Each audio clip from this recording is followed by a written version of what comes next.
first on the roster. Try to take the lead, I swear it'll cost you. Time to let you know.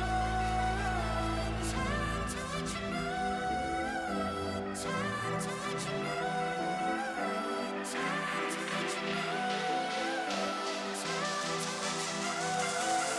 I'm a winner, real talk, money bags bigger.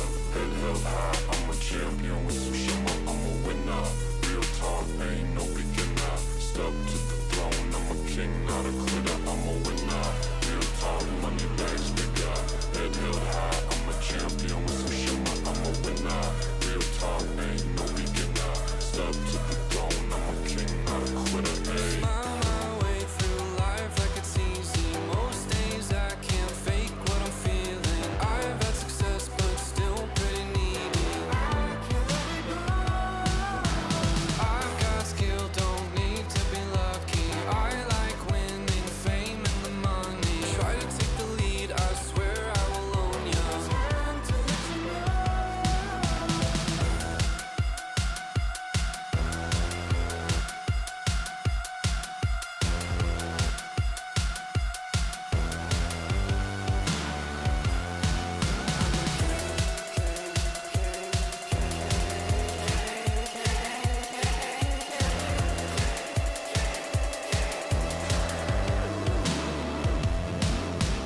Winner, real talk, money bags bigger. Head held high, I'm a champion with some shimmer. I'm a winner, real talk, ain't no beginner. Step to the throne, I'm a king, not a quitter. I'm a winner, real talk, money bags bigger. Head held high, I'm a champion with some shimmer. I'm a winner, real talk, ain't no beginner. Step to the throne, I'm a king, not a quitter. Hey.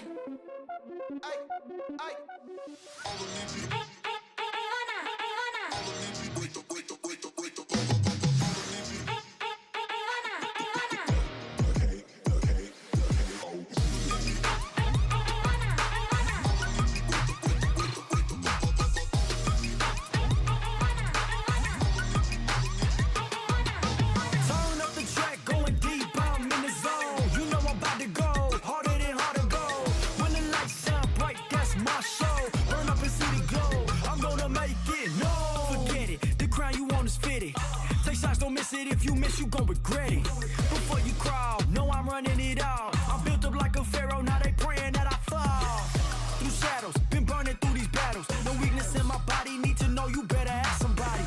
Already, I consume the patty, it's plenty. I leave a penny for thoughts about how I'm living. Ay, turn up the track, going deep, I'm in the zone. You know I'm about to go harder than hard to go. When the lights shine bright, that's my show. Burn up and see the glow, I'm gonna make it. No, it's a rap, got the match built like a pro. You know the legends go harder than adios. When the lights shine bright, that's my show. Burn up and see the glow, I'm gonna make it. No, me off the top, no way.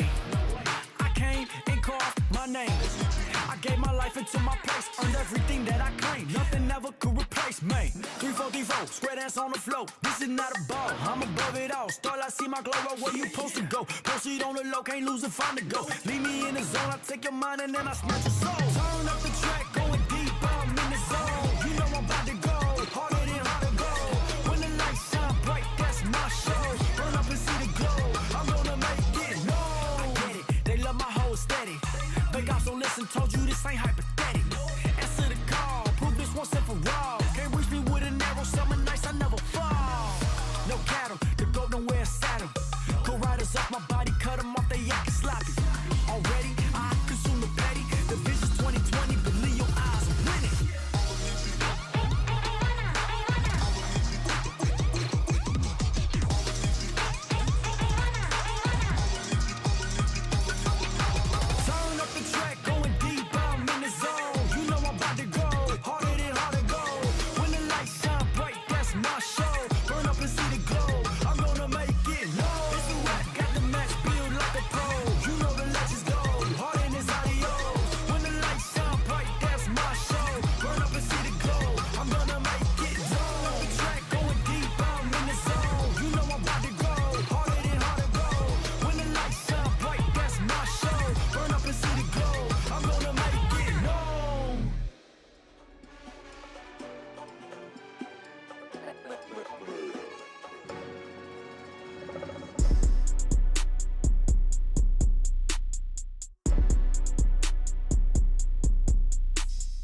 not a reward.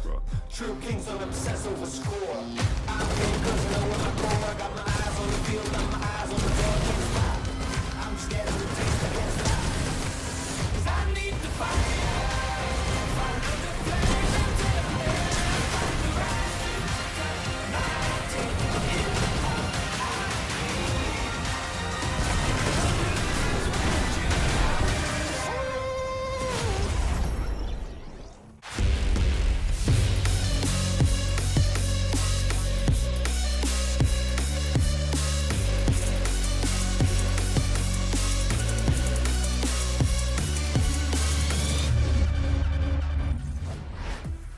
Hello and welcome, Fortnite fans, to the FNCS. This is NAC, and we are watching group number 3, where we are going to be finding the 10 teams that will be joining the 20 teams in the grand finals next weekend.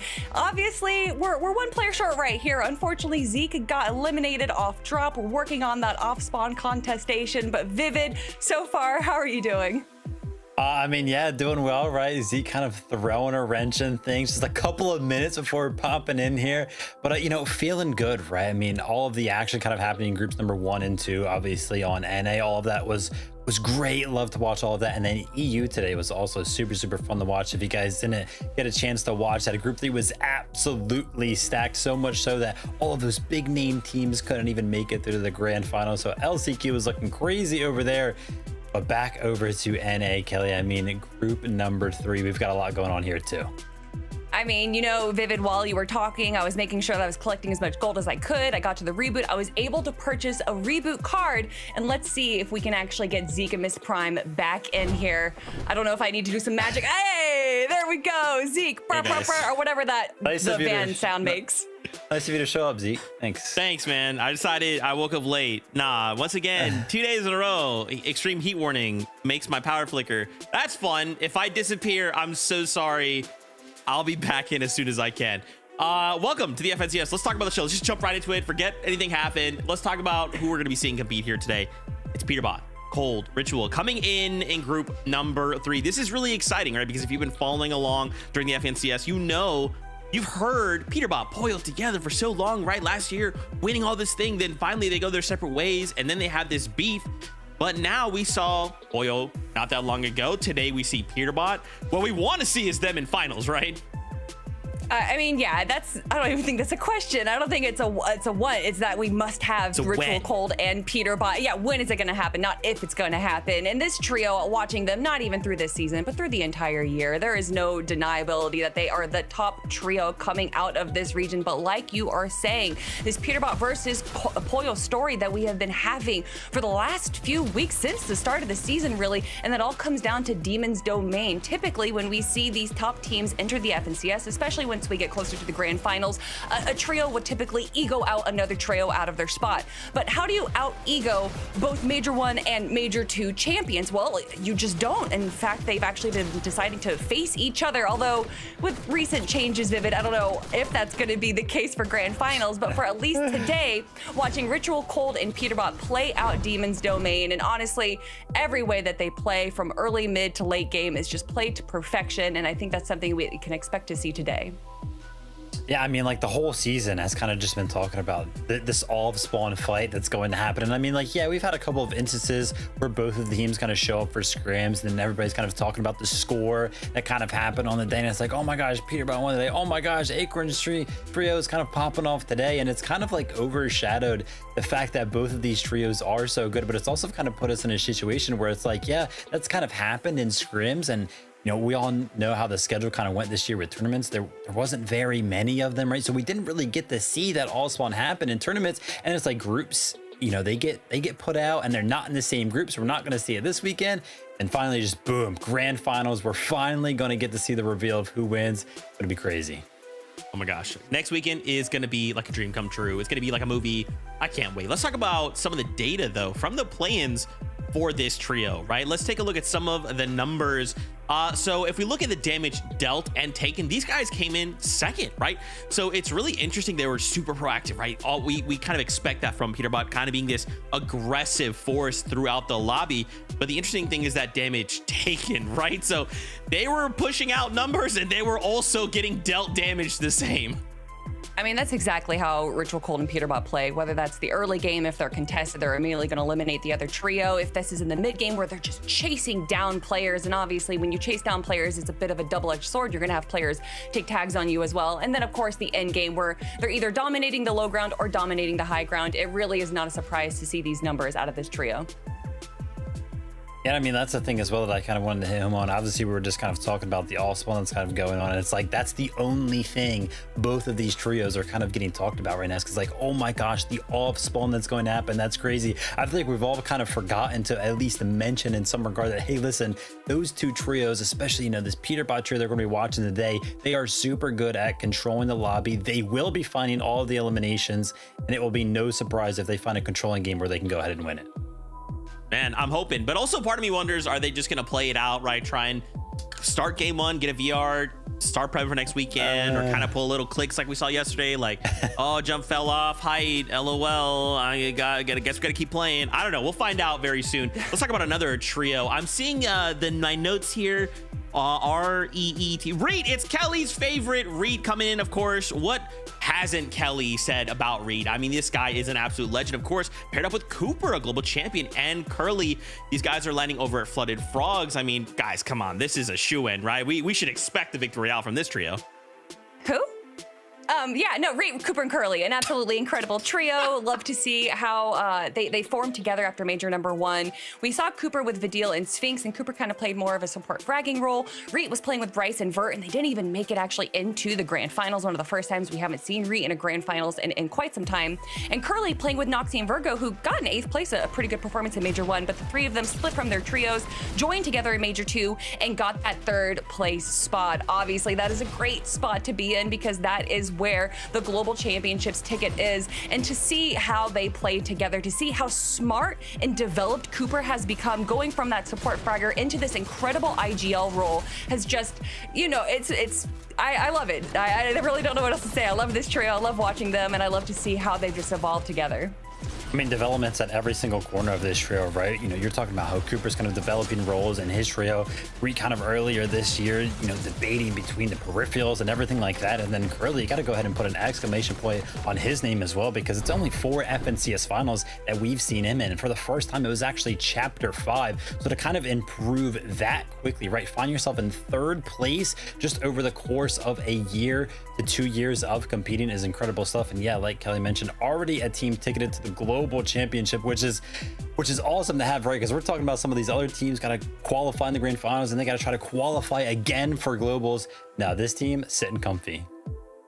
I like it. I like it. Let's continue this talk about data and take a look at them. So let's think about this, like the dichotomy of these two trios, right? Leaderboard, we saw 2nd in damage dealt and taken. Here we see 5th in damage dealt and 8th in taken. So I like that these guys have a more reserved strategy, right? They're making sure they get these surge tags. It's very important to not only them, but everyone else in the lobby. So it's very interesting to just kind of see like the differences in these two trios, right? Yeah, I you know, the damage definitely being from Reet and Curly's fragging ability, but I really think that what we're seeing as far as Victory Royales especially comes down to Cooper's ability, his understanding of the game. He knows exactly what they need for win conditions when it comes to that in-game play, and he's able to kind of provide them the exact sources that they need so that they come out with those Victory Royales time and time again, and that is a little bit important during the group stages today. Yeah, I mean, I feel like we're kind of flying by that side right there. I mean, 7 wins throughout. I mean, that is crazy in its own right, right? Hopefully they can go ahead and carry that end of the day, pick up a win, and it'll be an easy day for them. Okay, so now that we've got these like 2 power trios, you know, do we just think they're gonna try and get a victory out right out the gate? Does it make sense to just wait and try and play out some of these games? Like, what do you guys think? You know, Levin said something at the start of EU show saying he's putting the pressure onto Cammy because he saw what a show said he put on for Group 2, and we saw how that worked out. I was gonna say the same thing for Peterbot's trio, but never mind. Play however you want. You don't need to prove anything. If you just want to win in game number 1 and let that be it, yeah, do that. Listen, I like the statement that's made by going ahead and winning game number 1, right? But I also like the statement that kind of Acorn Trio put out by saying like, hey, listen, we could have won every single one of these games. We just didn't want to. And then when the final one came around, we can do it on demand. I like that for sure. All right, okay. Yeah. All right, you got me. Why don't we go hang out with our caster, this Monster D Phase, Jacob PR. Let's see how they're feeling about group number 3. Yeah, thanks, Zeke. And you know what? I like it. It's easier said than done. Or when it's in the past and your games are over, of course, Acorn can flex like that. I mean, talking about it though today, Jacob, I think Demon's Domain is gonna have some contestation for Peterbot. So what do you think about that? I think it's just good practice for him overall, whether he lands there or switches up his drop spot for grand finals. It's just about reps for Peterbot and his entire trio, just getting into that tournament style mode, the right mindset going into the entire tournament, not just this group stage today, but the overall grand finals if he inevitably qualifies. Yeah, and there's other fights happening around the map. Gonna be keeping eyes on Reet, Cooper, Curly, who's right in between some of that action up at Flooded Frogs, where Osis and Ed on Cam are gonna be taking some battles. So I'm really interested in how Group 3 dynamic is gonna play out. There's a couple hot spots that are gonna, of course, keep our eyes on the prize here. And then you got the big name teams from this group that might just have an easy pass, but we've all seen how difficult that can be. Nothing is free, that's for certain, Zeke. No. I feel like there's only one mindset I have. That's Jacob PR. Anyway, let's talk about win conditions. Kelly, you used that term earlier, and I like that. I'm stealing it now. Win conditions. What do we need to do to make sure we earn a spot going to next week's grand finals? Let's begin easy with the thresholds, right? Where were those point thresholds to make sure we made it through inconsistency? Well, we've got some numbers for you guys. We've got Europe and NA. So in groups 1, we can see the 189 of Europe versus North America, right? 165. What's interesting is it starts to kind of like get lower in that group 2, but then group 3 EU earlier was insane. So that threshold went way up. So how do you guys feel about these point thresholds? Do we think that number could be lower than 163? I mean, we got Peter Ball rolling around the lobby, taking up a lot of these points. Could it be lower? It definitely is going to depend on how certain teams play out the group stages. We saw exactly what happened in Group 1, but I don't think it's going to be lower. Honestly, I think it's going to be around the same point. When you look at Group 3 and Group 1 comparatively, as far as FNCS experience goes, they're relatively similar. So I don't think we're going to see anything as drastic of a change like what we saw from EU. Yeah, I mean, he was absolutely crazy. 202 points. And I think around 160 points today is probably what we're going to be looking for. Maybe even a little bit lower because, group number 3, only 219 FNCS finals appearances. If anybody remembers from yesterday, there was a total of 398 there, right? So definitely the least experienced group of the 3. Okay. Let's talk about some of the mid-match objectives, right? Rift Island and the Spires. I mean, if I'm looking at the Rift Island, I've got to just assume Peterbot's going to be up there as well. But if they could, go ahead, get an early VR and kind of find themselves next stepping to grand finals, Rift Island could be a path to victory, right? I mean, there's so much value to this. Beyond the medallion and the weapon, you also just get a bunch of materials, an opportunity to kind of see where the rest of the lobby is in the map, opportunities for you to rotate and just take these tags as well. And I was actually looking at the winners that we had from groups 2 and 1, and game 1 and game 2 from group 2 were won by teams that claimed Rift Island. That's Visuals and Kanata respectively. And then 2 of the teams that claimed Rift Island but didn't win got 3rd place. And then I was excited to see if the stats were the same for group 1, but 4 out of the 5 games was Acorn's trio that claimed Rift Island, so it kind of threw my stats for a loop. But regardless, obviously these mid-game objectives, very valuable for our top trios. Yeah, they are very valuable indeed, and lucky for us, there are not only one mid-game objective, there's also the Spires that you can go for. And the thing that I love both about both of the objectives that you can kind of go for is that it's announced, right? Like you kind of know where they are spawning. And of course, Clicks, Higgs, and Yams are taking full advantage of what are the spawns they were able to get their hands on. Obviously, we know the Spires, they drop so much loot, but something that kind of goes, flies under the radar sometimes is, using the Spire to actually upgrade your hero rank as well. So it's just this huge momentum shift for your trio if you're actually able to go ahead and secure one of these while you're taking it down. It just leads to so much loot. And if you can go ahead and use that momentum into the end game, you are almost very, very likely to have a very good game. But there's also not just that, right? Because it's also these POIs or the drop spots for a lot of these trios, right? What we saw out of the previous games is players that went out to get a Victory Royale, the 5th zone that pulled was actually right next to their POI, right? So for some of these trios, they don't have to worry about, we got to make sure we rotate across the map or whatever. If it's close by, as you can see here, kind of on this list, some of these are so close that you just got to worry about like, okay, hey, we're going to base up and everyone's got to come to us. And we really hope that you know what you're doing, trying to get a secure spot in center zone. If you don't, free surge for us. Yeah. This is going to be it right now, where it's start of game number 1, Monster, to where there's 2 different win conditions. They broke it all down. Win a game, you get into the major grand finals. Easier said than done, but the consistency through the top 5, and looking at both of the groups, it really takes only 3 really good games to get yourself within qualification range.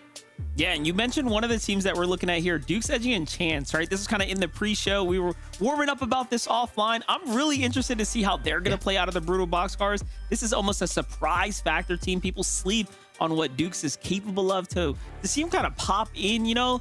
We got a little wild card, a little underdog showing up here for Group 3 too.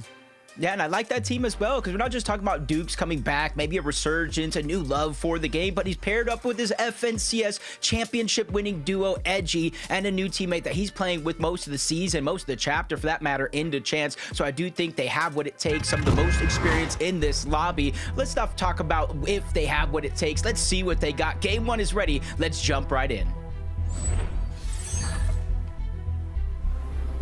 Group 3, Game 1. Let's kick this off one more time for the weekend before we get into the finals up ahead. So got to see all of these other weekends of competition play out. Now let's just ride this battle bus on home. So what do we want to keep focus on? Obviously, we got the Demon's Domain clash going down. It does seem like we do have those 2 teams landing there. Peterbot, Ritual, and Cold should be that standout trio. One thing I've noticed about this trio too, and I want to watch this kind of play out today, is how well Ritual has been playing these last couple of seasons, right? I think he's really been the surprise factor for this trio. Yeah, I think, rightfully so. The community put a lot of misdirected blame onto Ritual for that major 1. He pops off, comes back, they win major 2, and he's still performing at that high level. And then on top of that, he's taken streaming to a whole nother level. So he's trying to be that full package for the team. Uncontested fight over there. We were all faked out thinking they were going to have a battle at Demon's Domain, but rightfully so. Teams don't want to go ahead and test their luck that early in game number 1. Shiny Shafts, on the other hand, is going to be contested. There's different layers. Already, one team having a high ground advantage. All right, little early game action here at the Shiny Shafts. Apple Snake, Mathix looking to kind of kick this one off.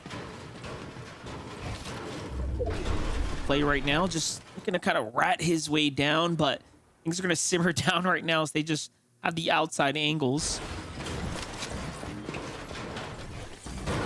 Yeah, this is kind of what happens here. This is where I start to begin a little worried for both of these trios, not just one, because we saw it through not only Group 2 yesterday, but through Group 1. The longer fights like this go, the easier it is, and the more risky that Chance gets of that third party coming in. Apple putting down some good damage, but taking some himself. Still looting around. Hopefully he's able to get some shields out of that chest, but you can see the team that he was focusing on is just trying to hide as much of their visuals, as much as the audio, so that way he could look around, maybe get the jump onto one of these 2. Mathix on the other end. Oni's here as well, just trying to get as much space as possible. You see the very little resources that they have, so they're trying to make it all count. One of them's going to get knocked. Mathix gets cleaned up. Zank and Apple are forced to kind of back up and reassess the situation. And it kind of works out, right? Here's the thing. North to the east, to the south, there's so many other teams that are likely contested at this very moment. So they do fortunately have enough time to kind of take this one the distance. And as we talk about those teams just to the north possibly fighting, here we have it. Little action happening right here between Kezi, Exotic, Tobes, and Haiti Delay and KSM on the other side. So other standoff type of situation here. One team's got the high ground, another one's got the low. Just off in the distance, you see Sid there. That's another team that's contested. So this entire kind of west/northwestern area, Jacob, is just fully congested here. Yeah, and I was going to say, the higher you build in these kind of drawn-out fights, that resistance phase where you talk about Soneto Camp and Osid can't easily put DMR shots over in that direction. So I like the decision for both of them to get off of that high ground, especially since there isn't a ton of loot over here, even when contested. So you have to figure out how you're going to play the rest of the game out if the fight does not go your way. So starting to farm up, get whatever scraps are left by, and think about, hey, root is going to be a focal point of their strategy. But contested fights all along. Another one over here towards Utopia, and this is the first one through the group stages that we're seeing at Utopia City being contested. Yeah, Utopia, obviously a wonderful draw spot, but look at this kind of sneaky play. They don't even realize how much space there is between them and the trio. So this is a very much precautionary kind of rotate right now as they're trying to move through, get a little bit of high ground here, and likely scout for information first. They spent a lot of their early game farming up mats, though, too. So they are pretty well poised for a fight. We'll keep tabs on them. First, let's jump into Curly's perspective here, see how things are looking over at the Flooded Frogs. So alongside, of course, Cooper and Reet, like we talked about. They've had their drop kind of to themselves for quite some time. They can be back to the last major. Obviously, they played this general area very well. Yeah, there's kind of just a lot of loot, especially uncontested at Flooded Frogs.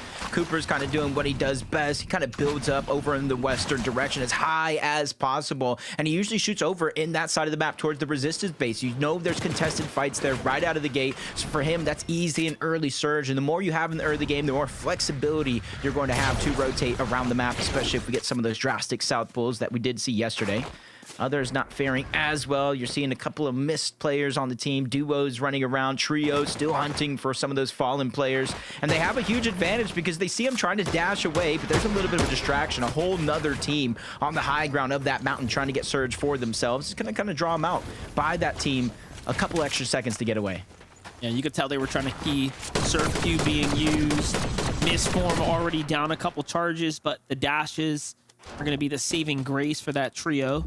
Take a look here, though, of a sloppy fight for Veer, Ozone, and Noxy. Kind of split up between a couple different areas. Ozone, the weakest, kind of in the bulk fight here. Looks like Yusuf putting up a good fight, but got Phenom to kind of back him up right now. They're going all metal base. Okay, so they're willing to kind of base down for a second here, and like that's a telltale sign to the other trio.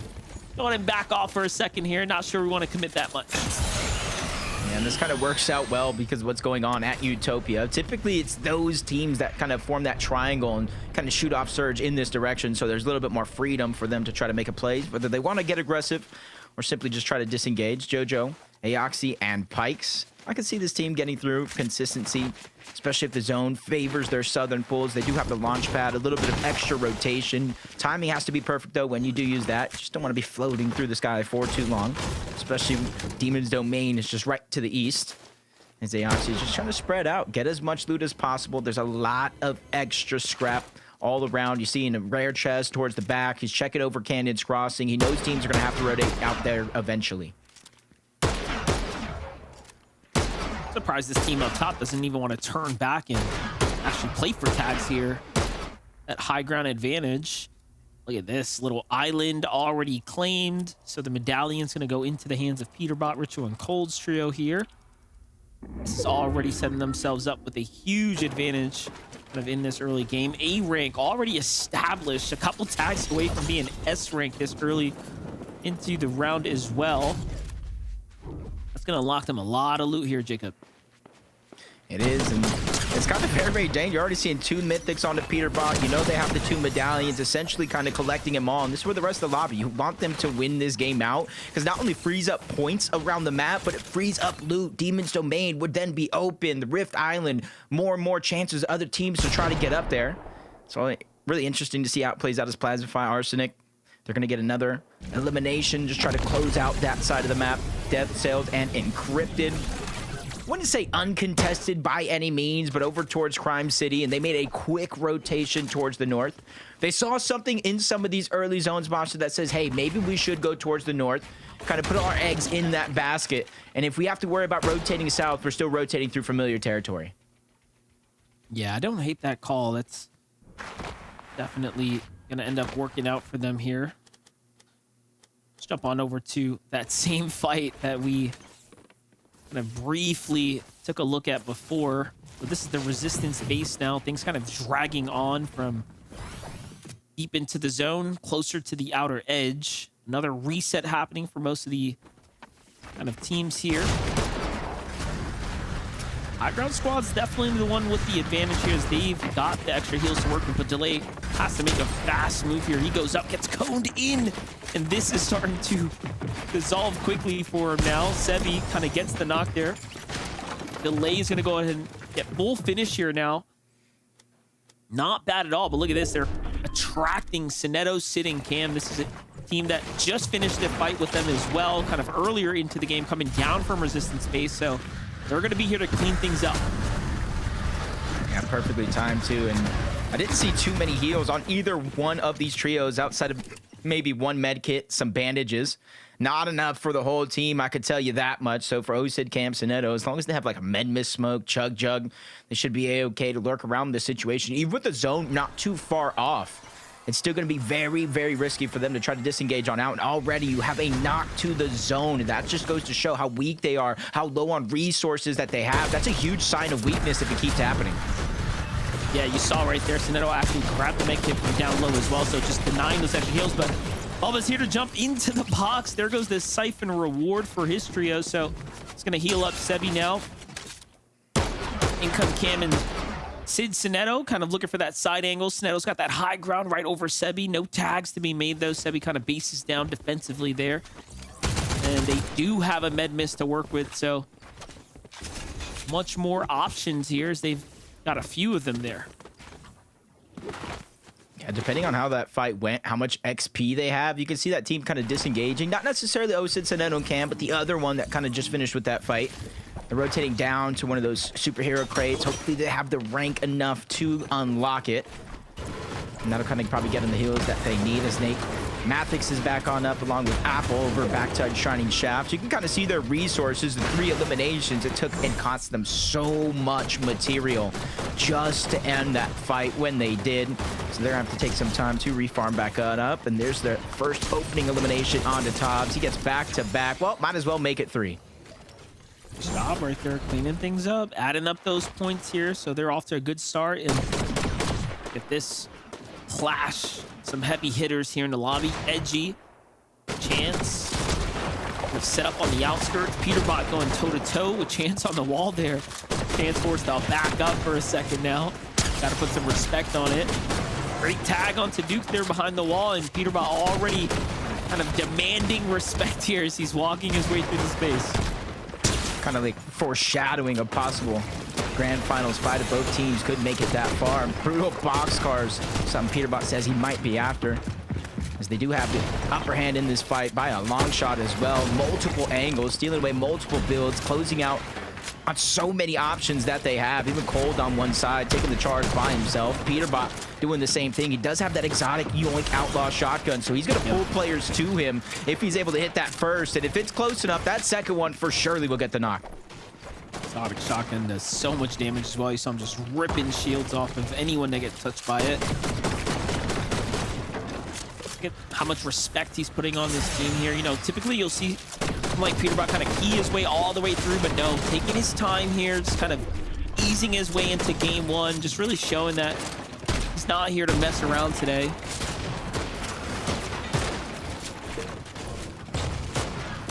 I think it just might be the loadout difference. If they had a Sentinel, maybe they would be a little bit more aggressive, but only having 2 shots with the Outlaw, you have to be just a little bit more precise, which means you can't necessarily take the same risk. But I can only imagine how Edgy's feeling. Twin Fire on one side, Chance trying to take advantage, a little bit of drop onto Ritual. He's able to escape out. You're seeing the resource count, the material is getting very, very low from both of these teams in this fight, and the zone kind of pushing them on the edge. So all those teams on the north side will eventually end up in this position if this fight takes too long. And Edgy does have a med or a misform to work with here too, so it's not like he can't completely disengage, but I think they're recognizing what's kind of happening here. Like, this is Peterbot's trio here. Still have dashes as well too, so they're pretty content with taking this fight to the very end. Peterbot holding Ritual. Now have to time to decide here as well. They're also running low on material, but so much more heals to work with. Just look at the big difference. You see right now Chance, top left, the superhero rank B. And now if we see it on the other side, Peterbot, Cold, Ritual, they're already S ranked. They're getting all the resources around the map. They don't even have a singular elimination. That just goes to show how good not only their drop spot is, but how good taking these island objectives that Kelly was talking about to start the show. It's just more than just the loot. It's more than just the loadout. Because once they get to S+, that's just their final form. But Ritual is going to be the first one knocked. That's an opening there. Cold's there trying to alleviate the pressure. He gets not just one, but two different knocks right back. Chance goes down. Peterbot making sure to alleviate the pressure, and they strike to win that fight. Ritual being down is only a small hiccup in their game plan. Yeah, you saw how quickly Peterbot kind of collapsed inside, but Cold holding his own behind the cone there. Well played. And that's their first full set of elimination there. There's a team listening, walking in here now from the north side, though. So Cold and Peterbot here might be messing around, having fun, dancing in the box, but they do have to be careful. Take a look from Peterbot's perspective. Comes down through the cone, right behind Chance there. He didn't even see him coming. Cleans things up pretty quickly. There's another fight. Seems to be coming to an end. 2v1 situation right now for Plasma 5. Tough spot to be in here and now. It's that much tougher. Third-party shots, a whole nother team. Gets coned out, blocked off from trying to escape. Still able to extend his life just a little bit longer. Trade shots with one, but I think that was the last shotgun shot. Unless they traded any bit of ammo on the other side, that might have been it. But neither here nor there, because 49 still able to get that elimination. Even with the third-party annoyance coming in, they're going to close that one out and kind of gives them a chance to get Kyrie back on up. You see the zone pulling away. Yeah, maybe a little bit more drastic with another pull towards the north, but at least they're going to get a chance for the trio to get back into the game. Wow. Everything unfolds before you realize it. Take a look at a little update here with Kaji, Kovics, and Bray. After being contested, they've kind of moved out. Seems like they've got their Barons back under them here. Other team on the outskirts, marker on the map here. They're really spotting this squad out here. It's Ozone and Veer. Seem to be moving, trailing kind of closely behind them. Great tags on Takashi there from Noxy. Kick this one off. Not a bad idea. Angel, Aim Red, Gary. They essentially land at Foxy Floodgates, and they didn't necessarily take the challenge in order to contest Peterbot, Ritual, and Cold on that island, but they're just taking the position. It is going to be in zone. Now they got to start worrying about a way down, but you can see they're only 100 above the damage threshold. That's not in their worry for now. Their main focus point is just trying to get as many shots for Surge as possible, so that way when they do make that inevitable trip towards the Lord ground, it's a little bit easier then to find a little bit more comfortability instead of having to go straight after more Storm Surge. Yeah, that's always the looming pressure in these types of lobbies is where you're going to get that damage once you start to slip behind. Fishy Neko, Zavi looking for something here, but give that a second for a moment. Aaron's team's below the surge. We just talked about where do you find the damage. This is how you do it. Sometimes you just got to kind of force the action here. Dash is coming out. They try to put the chase onto Cynics and Fred here. Fred's kind of in the front. Didn't get any tags onto Surge. A couple. Look at how they're just 9 above right here, Jacob. So this is going to go all the way through to Siberia. Yeah, 9 above. Yes, you're not going to get active Storm Surge taking damage onto you, but you know that's not a feeling of comfortability. You know that could flip in a heartbeat, and that's why they're following him. There it happens, 6-22 below the damage threshold. Great shots being fired off. He's going to be forced back. Surge, Cynics, and Polar are doing a good job playing this one defensively, and another third party coming in. Zone closing in their favor. As long as they don't make any bad peaks, in order for Polar to get taken down, they should have more than enough time with more and more teams rotating in this position. But Fredbot being down below the damage threshold, he might not have the luxury to wait this one out. And HP kind of ticking away there. Cynic, Cirque, and Polar kind of wait this one out for a second. Curly, Reet, and Cooper want nothing to do with this action here. Aaron, though, below the Surge, goes for a trade of tags there. The Surge is active. He might have bought himself a little bit of time with that big shot onto Cirque for a moment there. So this is going to continue to go the distance now. And as this all happens, looks like Ritual, Cold, and Peterbot have kind of joined the action here, looking to rack up eliminations, if nothing else, at the moment. Just walking down the street. Hey, what is this? Is this something I want for a moment? It did look like they were willing to take that chance. They disengage on out. Yeah, I think it's just that low on Surge. Yeah, he got straight eliminated going for it. Sometimes, Monster, you know as well as I do, if you're not proactive enough to get that Storm Surge, you're no longer in control of your own destiny, of your own game plan. You literally have to push one of the first teams you see, even more so if you don't have any heals to attempt to out-heal it. Yeah, Cold Ritual and Peterbot kind of ease their way off of that messy fight.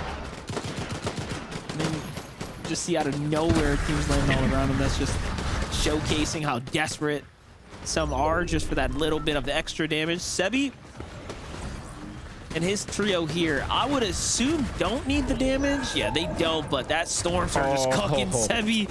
Or sorry, the Storm damage in general. Luckily, he does make it to the edge of the zone, and it pulls this way, so that all happens here.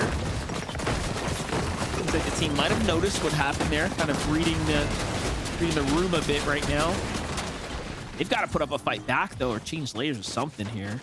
Can't just let their mats get eaten up like that. Luckily, the pressure kind of eases up for a second there. Second sooner on that pressure would have been disastrous. Soneto, Osid, Cam going against Npen. Zen. And one more. You can see Zen trying to stay alive. He was able to get the knock, but Nut tried to push in. Just too little too late. Npen's all in the box as well. Cam just had the perfect angle. And even though Soneto went down, he was the perfect distraction for them to win that fight. It's just it being a 5-tick in the zone, pulling further and further away from where they're at. The chances of them being able to get that reboot is probably slim to none. Yeah, I doubt it's going to happen here, but we are at a name POI, so we'll see. We've seen crazier things happen late into the game. Let's watch this, though. What happened to Cooper and Curly? Reet was just moments ago sitting healthy on the side of a mountain, but this zone rotate must have been disastrous for them, and now every team under the sun that's got a little bit of an angle on them seems to be putting pressure here onto Reet. Now it's just 10 builds. This is a tough situation. How far can he go here? Players are dropping, though. Like, he could maybe earn placement points. It's not going to be easy, but this lobby's pretty light right now.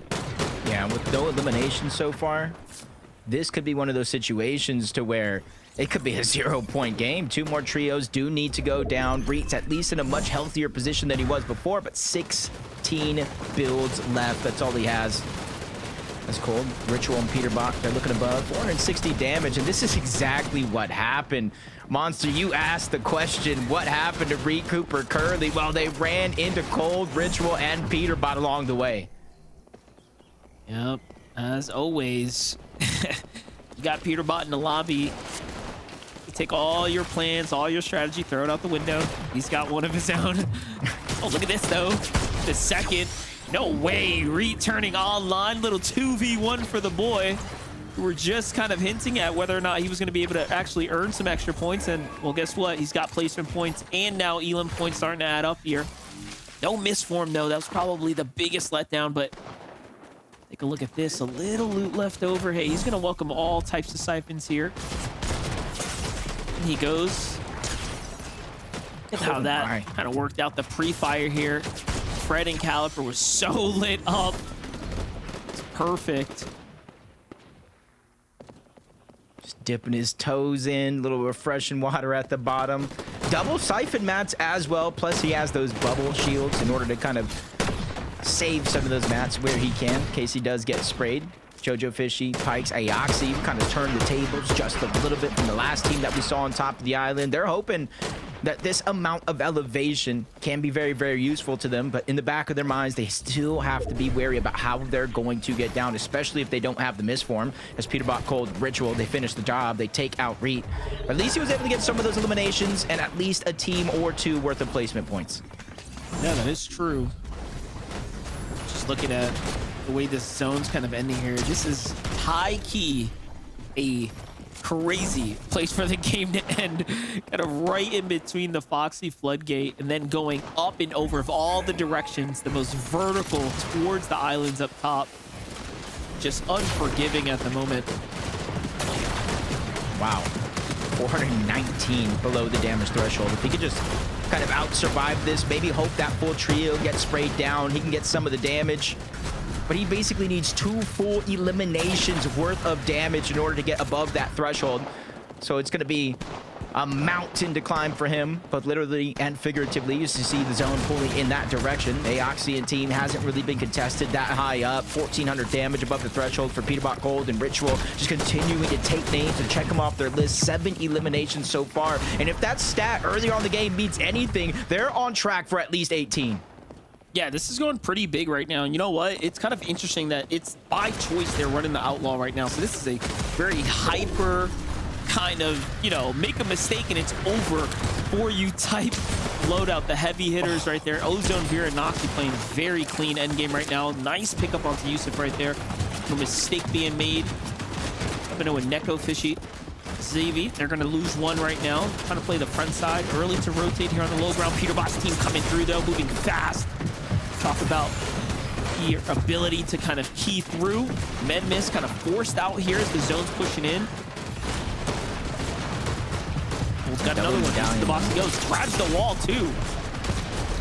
Wow, it's kind of the bait and switch. Look at the double medallion. In mere seconds, Peterbot is essentially full health. Cold takes much of the damage going first. He just switched spots with Peterbot, kind of like a train ride as they're running through teams here on the low ground. A much different side of things that we've seen before on their way to big games and big eliminations. They usually dominate the mid-levels. They dominate the high ground. They're just proving there's other aspects to their game, but disaster strikes, Ritual, and Cold both go down. Peterbot's now being put to the test. One elimination, 2. He's getting multiple knocks here, and another one on the Veer as the elimination cleans up. 146, and remember, he still has the medallion, and he goes in for more. He is going for seconds, Monster. He is hungry. Did you say 18? Did you call it an 18? Okay, yeah, I think he's on his way. He's at 16 right now, Jacob. Just cooking on the low ground. I mean, he makes it look effortless alongside Ritual and Cold. And sure, he's a solo now, but a top 5 surely seems to be in question as he's working his way up the high ground. Jojo, Pikes, and Aoxy, gotta look out. You got this man with some dangerous action here on the low ground here. Here it comes. A little floor take right there, putting out the cones. He's got that misform to go ahead and scout for a second there. Gets to the front as well. These are not his builds right now. Tyler trying to break his way through. And it is just going down right now. I mean, I still think it's anyone's game here. Yeah, I think so as well, especially since a lot of the players on the low ground still haven't clashed up until HQ going down. Peterbot still finding a tunnel to tarp, even if it's recycled builds. Osin and Cam doing the same thing, but they're almost fresh out. You see only 3 more materials to use on one side, which makes this that much more important. They need the loot, the siphon, the mats, everything here, and they're going to get most of it and continue moving forward as they take down Tyler as well. But the flank comes in. One's going to go down. That's Cam cleaning up Tyler for the siphon. Didn't come in time, but Peterbot's still alive. He finally goes down, but into the top 3 we go.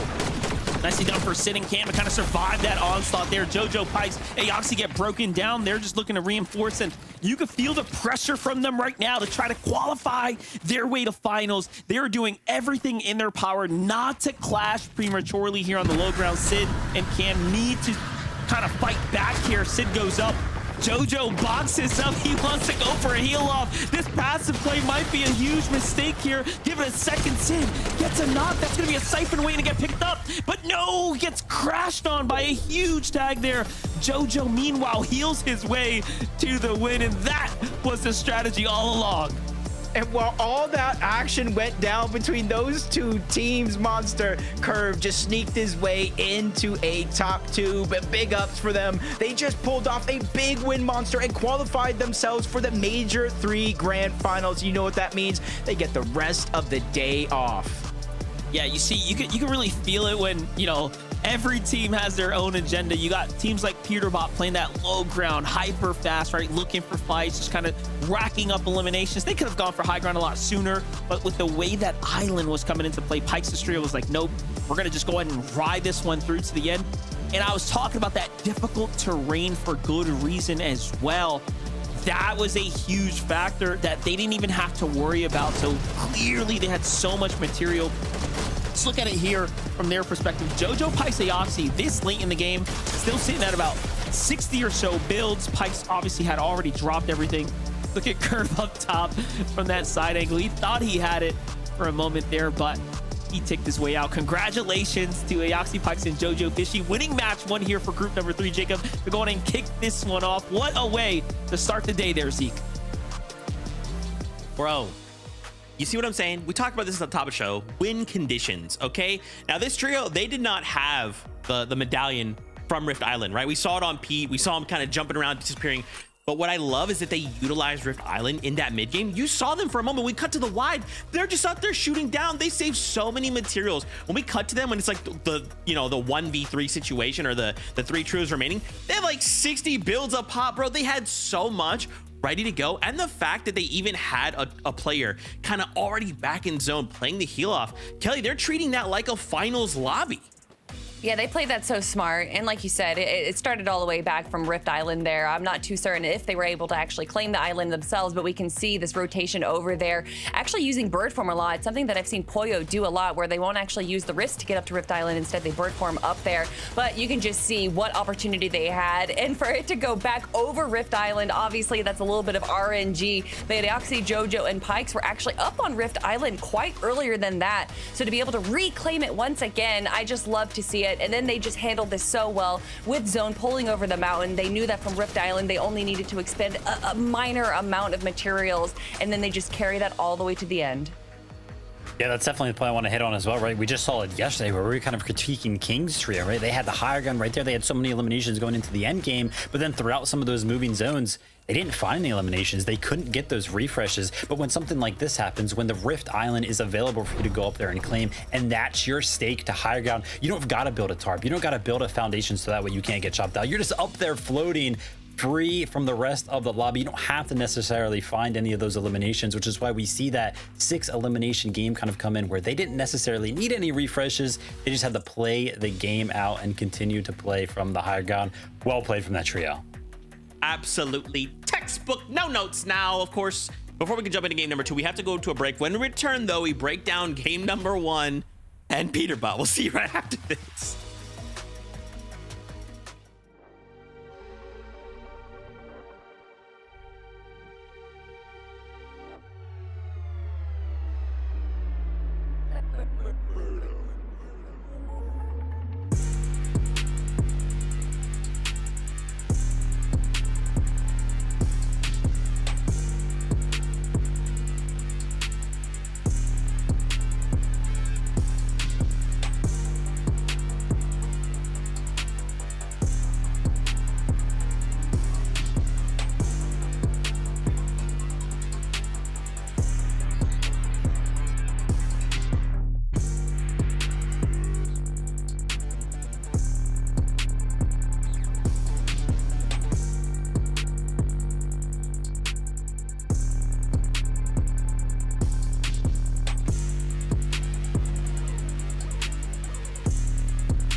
Welcome back to the FNCS, everybody.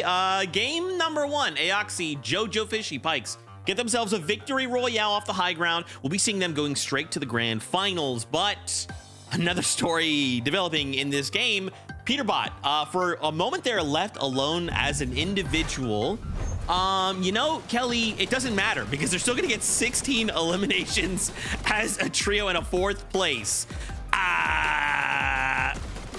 Yeah, the exotic on Peterbot, as well as the mythic rifle, and then he had heals as well. Not too many builds, but who needs builds when you're able to eliminate everyone on the low ground? And even as a solo, we've talked about this so many times. We've seen it so many times from Peterbot. It's something like the Game 11 boon, not curse, where every single time Peterbot is put into a solo situation, it looks like he is a trio all on his own, Vivid. Yeah, I mean, it's just incredible stuff. I think one of the most, incredible things too about this trio is that when we kind of tune in the early game, they were obviously in a 3v3 battle with Edgy Trio, and that one kind of took a very long time, right? It was like, wow, I kind of expected that to be closed out pretty quick, because whenever this trio does get a straight on 3v3, they usually do end up closing this out pretty quick. But because that took so long, they were actually in 7th zone this game with just those 3 eliminations that they found in the early game. And like Zeke mentioned, right, 16 eliminations, which means that all of those eliminations pretty much came from the end game. It is just incredible that this trio can just consistently find so many eliminations when there are so many teams around you. They're able to just find those isolated fights and not only like win them, but make sure that they don't get affected by any of the other trios that are kind of so close in the end game. And then obviously, I mean, it's just a Peterbot effect, right? Like if you got Peterbot on your team, he's just gonna do it in the end game. No matter what it is, he's gonna do it. I like that you say that, because that's like literally how I think about it, is that there is such a chaotic nature of an end game in Fortnite, right? And I feel like Peterbot, it's like he can see, it's like he is like in the eye of like a tornado, right? He perfectly can see everything happening, and he's like, yeah, I'm gonna take one step to my right, look at that, a whole trio. Oh, let me take a step to my left. Oh, what's that? You're a lone person? Did you say impact? Like, his game sense is next level. Also want to talk about 3rd place there. Osid, Cam, and Sinetto. Now, of course, we only saw Osid and Cam together, right? Sinetto had fallen kind of in that end game, but still, these guys put up a 3rd place with 9 eliminations, right? If we're targeting consistency, that is a very good start. Yeah, and a lot of that came from the low and mid ground game that they played towards the end there, just playing the levels so well, not necessarily sticking to the extreme low throughout the entire game. And also, I love the play that we saw at the very final moments there where they brought it up, they wanted to go for the eliminations. But of course, if you have one player that's able to pull back and go for the heal off, eliminations are only going to do so much. But getting a 2nd place with all those elims is definitely going to be holding them up in the top of our leaderboard. It's so funny because I wanted to talk about how, mechanical Osid was looking right there, right? Like he was looking clean. Everything was looking really, really good for him. And then when we tuned into him right there at the end, he had 0 eliminations. I was like, wait, did I watch the wrong guy? He's like, no, I swear, like he was looking very, very clean right there. Cam obviously just picking up most of those eliminations. Osid, and he went 2 right there. But yeah, very good first game from this trio. I love it. Let's get some more Fortnite action. Casters, take it away. Thank you so much. And no, Vivid, you were not wrong. Osid, 2nd or 3rd most in overall damage behind Peterbot and Cold, almost 1,300 in that game. He was getting those eliminations stolen away. Yeah, but he put up the numbers, right? That damage was nothing to be overlooked at. Definitely showing that they're a team to be, put on the radar for popping off and possibly winning a game. But you got to stay away from that low ground if Peterbot and team are going to be looking to kind of make some big numbers, find some highlights, rack up some content, if you will, to kind of close out the weekend for themselves, because that's just not going to work for most teams. Yeah, and with Aoxy, Jojo Fishy, and Pikes qualifying to the grand finals, the format says a spot has opened up. It's over towards the big man monster on top of that mountain. Usually teams like to 50-50 into that little tunnel. That's usually where it is if it's contested, but this time around, uncontested, free loot. So if your drop spot wasn't necessarily working in game 1, now would be the time to switch it up, because game 2 is ready, and let's get right into it. Group 3 game 2 now gets to kick off here. That last end game, though, talk about a disaster zone for most, especially with the island right off top of the Foxy Floodgate. Normally, we celebrate a dead center end game, but right there, man, that was a tough one for most. So let's see how this is going to go ahead and dice up as we are now in game number 2 of 5. One thing to think about though, Jacob, for just a little refresher for everyone at home, the name of the game is win. If you win, you go straight to finals, and then after that, it's top 5 consistency. We'll also have a seat on that battle bus. Yeah, and usually kind of looking at the leaderboards for the past 2 group stages, it usually takes three good games out of 5 to really start to perform. You just got to make sure you have no 0-point games, because that really puts the pressure on to close out the day. Back on over towards Utopia, and it does look like one team just kind of getting the lion's share of this loot, but overall, they're kind of split up. This would be a good chance for Caliper and his entire trio to try to push towards the north. Aaron is literally a solo on that side of the map. Yeah, Aaron's definitely out of position. Something's gone wrong there, but as we talk about that, same thing can be said for Cosmo here. One already down, Bluish and Vex. So Oasis starting and ending before we can even put a touch on it. That was a quick sending back to the lobby, if you will, here. Much needed too, because we know how disastrous these kind of drawn out fights are. There's no contested teams to their west, another one uncontested a little bit towards their southwest. That could have changed, but they're Bluish. Oh my. All you need is just a little bit of loot, just double pistols, and he's just able to beam one, get the other one to about 20 HP, and now he has the high ground and full advantage, and this is how he was able to clean them up for all 3 of those eliminations. Oh, the pickaxe. Kame there, just waiting like, dude, drop me something. Like, I got nothing. And then he just gets finished with the pickaxe. Anything but that.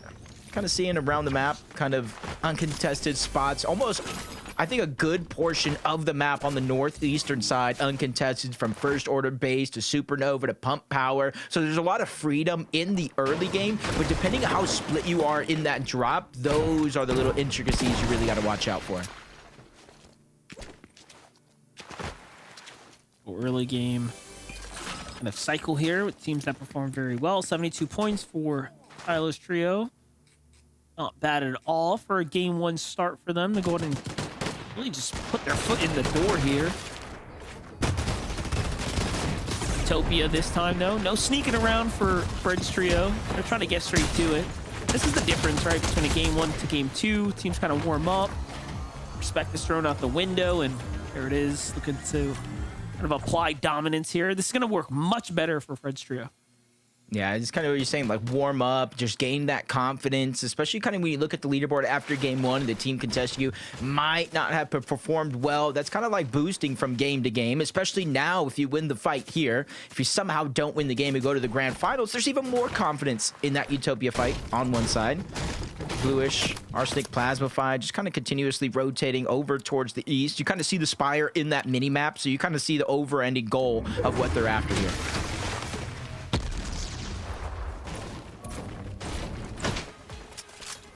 So after that team wipe now, looks like they're kind of inching their way towards danger here. Have to be careful right now.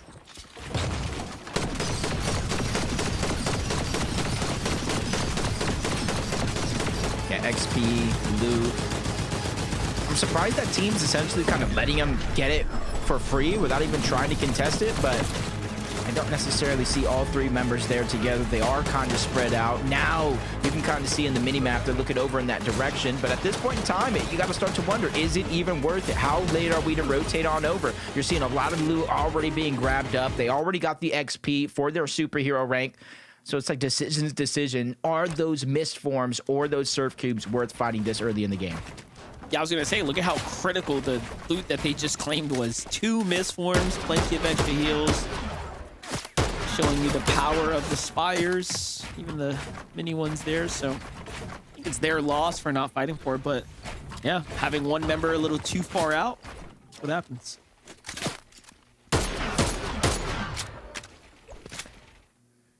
Just kind of looking around. You're seeing just a lot of these early bases, kind of where the zone's pulling towards the south. A good portion of them, you see already 2 different surge bases there, kind of plan B. A lot of the times you don't want to necessarily use these launch pads, but if you get pushed, you're stuck in a weird situation, you may not have the mobility that you're looking for, that might be a good way to try to escape. Get out for free. and kind of reposition overall. And up until then, you don't have to use it. You can kind of just sit up on this perch, loot up, get the surge. They see they have one player towards the bottom, just trying to accumulate the materials that they might be missing up into the spot. Because you see how many that monster that they've used just to get up into this mountain. Yeah, I was on a debate to myself if it's worth staying here this long with 2 players up here. Luckily, they kind of split and then send one back down. They gotta get their resources together. Getting into that mid game here. Jumping into Jace's team.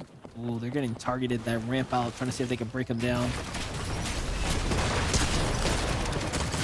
Close. Okay, now we're cigar there. Edgy. Duke Chance find themselves a little elimination here. They kind of finish this team up right now. Skaters on the run. Whoa, big opportunity there for Edgy to go in and make a mistake, but he's got them dashes to go in and save himself either way. Great knock here to kind of kick this one off, and that's going to be 2 already secured. Yeah, and you kind of see the lone player in the mini-map. Just wondering, just kind of eyeing it down. Like, is it worth going over there now? Do I wait?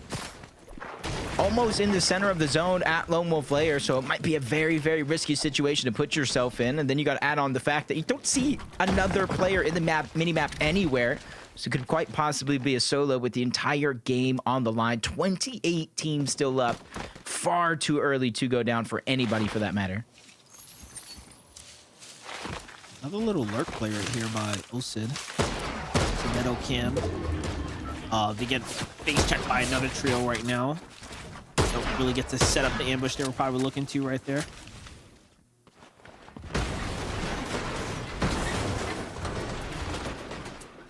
That's actually a lot of storm damage. 1,500 storm damage from game number 1. And we kind of saw why. You know, the early game fights going on over towards their west. They're contested here for the most part at the resistance base, so it's not easy to move out of the spots for free. And then you add in the fact that they want to get storm surge, so they're taking advantage of the surrounding teams that may not have a safe drop spot to land at. So overall, working out well for game number 1. Bahati, KSM, delayed. They're just getting pushed. Their high ground stolen away. They even lost KSM along the whole path. He's got dropped down to the low ground, and they're just trying to lurk around, keep their position hidden out. So that's going to be their only way to try to take this fight back. Yeah, Hadi's kind of found himself upstairs. Delays down in the low ground, just kind of waiting this one out. I think it's just a matter of time, though. They get spotted out from this other trio. Oh, yep, there it is. Delayed, forced to fight back. Great little shield crack here. Kind of reinitiates the other trio, so they wasted no time to jump back into it. Clearly, they want a piece of this action here. Could've, should've, would've. No opportunities presented, though. Now, do keep in mind, they kind of initiated this off with a couple dashes, so you can see Minka is already kind of out. It's not near his team to go and get the replenish, so has to be careful. Like he was faking the drop down for a moment. Things turned sideways. All that aggression coming out from Apple and Snake, they just kind of get the tables turned on them. Not only a shield, but HP just get torn off just like that. You kind of see it's forcing them to reposition all around in that entire mess. And that's where it could get a little dangerous depending on where everybody's at, who owns what pieces. But it does look like Lulu, Minka, and their trio just kind of converging in the same box. They don't want to take too many risks. And this puts Hattie in a weird spot because he has to sit and listen to all of this play out. And hopefully there's enough time left to get the reboot cards when the dust settles. They know he's here. They know for sure. They kind of had tabs on that first elimination. They saw the second go through, so they're not trusting it, but the QTE trio still here. Hattie just has to wait this one out. Still plenty of time to go and play for those cards as well. A little update. What's going on with Peterbot? He's taking a little 1v3. You know, nothing. No biggie. Kind of doing his thing. So yeah, exactly that. Just normal Peterbot action. Nothing too exciting. Just putting himself into a 1v3, fighting the team. He knows Cold and Ritual know how to close the gap. They do have the miss form. Peterbot using the dashes and the medallion as his primary mode of rotation, getting tagged up just a little bit.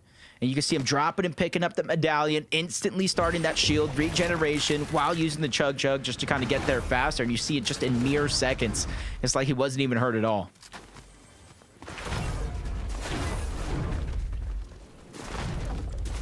I was gonna say that could catch a team off guard too, right? Like a real fake out. They key thinking they have a big advantage. He's gonna be back to 100 before you even realize it. Cirque, Cynics, Polars, the team on the run right now. Oh wow, too far out. Peterbot kind of initiates this one here. The effects of the shotgun kind of taking form here. There it is. Frosty effect, but ooh, wait a second now. Peterbot forced to do the reset like we just talked about here. And look at that HP fly up. Pole jumps in, kind of closes it out. Medmiss comes down. This is a full reset for the team now. It's ridiculous, dude. The dashes plus that medallion from the island. Peterbot is just zooming around the map, starting some of these fights. Luckily, though, I will say, Cold and Ritual were there to alleviate the pressure. That was a very, very dangerous position for Peterbot to be put in, especially since he not only has the medallions, he has both of them and both of the mythics. They're basically putting all their eggs in the Peterbot basket. Rightfully so. How many times, Monster, has it worked out in their favor? But it's that risk-reward scenario that we're talking about as they inch themselves closer and closer to box fights. A lot of noise being made down below, and that's just a huge signal for Peterbot to try to take advantage of, knowing that Trio's down there. He's just trying to peek and choose, trying to find the right angle to start this aggression. Now, look, I just love how Cold is like the closer. You know, he kind of comes in, definitely is going to hold his own, especially with Peterbot by his hip. And Ritual right behind him, just full support here. This is excellent work right now. Medmiss going to be the dead giveaway here, cuts him off from both sides.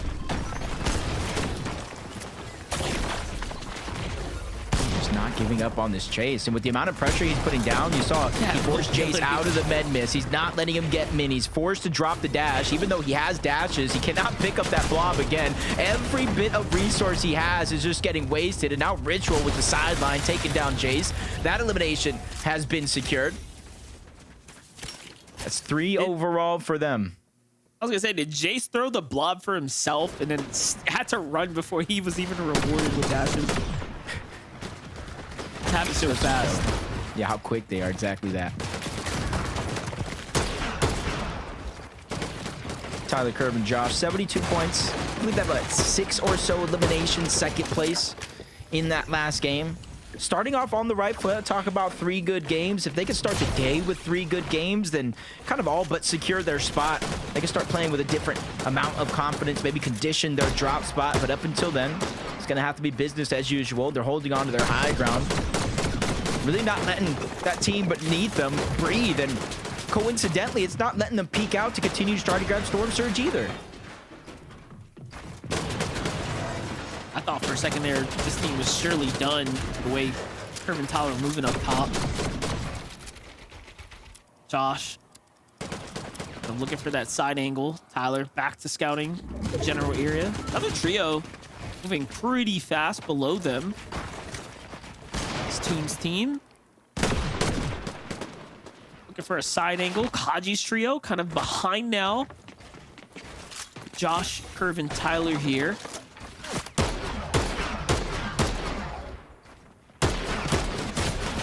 I like this. This is where like the experience comes into play for like Tyler, Curve, and the entire trio. Even though they have a full team down below that they were just fighting, that they know they have to be worried about, they're still looking off in the distance, knowing that Storm Surge never stops and never sleeps. Doesn't matter if you're stuck in a box with a whole nother team pressuring you, that's going to still accumulate.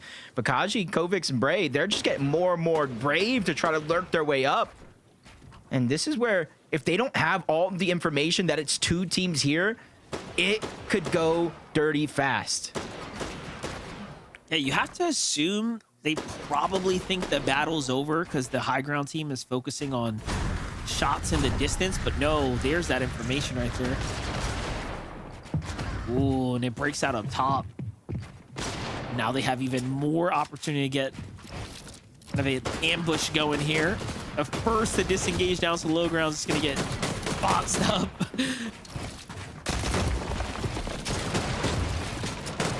Like how patient Josh is playing. He even dropped down a few layers to kind of get more in their layer. There's another team to the south. Who is that? Luckily, they're coming in on the low ground. It's going to take them a while if they go up there to lurk that play. I'm not going to say it's impossible. They're going to walk into the other enough lurkers. and Smiley. Oh my god. How crazy would it be? They're like, oh yeah, let's get in the box. And then you find a full trio underneath kind of waiting there. This is probably going to happen, by the way. They are moving. They're inching. Oh my gosh. Let's not be confused. This is lurking team 1, not the original 2, and not lurking team 2 that's now flanking. Because now it feels like the lurkers are getting lurked on. And while the 2 original people fighting on top of that entire base are the safest of them all. I'm thinking Cyclops' team's like, yeah, we're just here for the launch pad, you know? Brea, Fi, Kovix, Kazu, you do whatever you guys want to do. We're just here for the launch pad. Don't worry about us. Oh, now they surely know. Look at this. Oh my gosh. Now they have a little bit of advantage of that elevation. Yes, they might have to heal up just a little bit. And that's a real giveaway because remember, they don't know where the 2 locations are of the first teams that were already there. We'll join that 4-team battle royal in a few moments, but Peterbot Cold Ritual seem to be fighting against Edgy, Chance, and their trio yet again. Even though they're 1,300 damage above the threshold, 3 eliminations, it's about making sure to push every team off of every position that they want. The second time now, Chance's team's going to get pushed by Peterbot here. They just have the work cut out for them right now. Oh, those are their builds. That floor might not have been his, though. You saw how quickly he kind of backed off there. He's just waiting. Pulling a heat storm here. Oof. Delay just got taken down in the distance. And that's basically a giveaway. No more sneaking around. Firing those shots, the audio visuals, how close it actually is. And now they know exactly where you're at. 857. From 1,300 to 857, you're seeing Storm Surge thresholds kind of in play. Edgy, Chance, full trio is going to kind of disengage towards the outside. They go directly towards that bunker. And they have the options here with 2 different superhero crates underneath. They can open up both. They have the med mist smoke. And if they so choose, they can use that rift to try to escape. And it might be worth it because I don't see too much mobility on the full trio. One fight to the next. All in God's hands. Go ahead and wrapping this one up. 5 eliminations for this team here. And they pulled the zone pretty much. It's going to be a short rotate, but you got Peterbot's team kind of right above them. Looking on over to the messy builds here.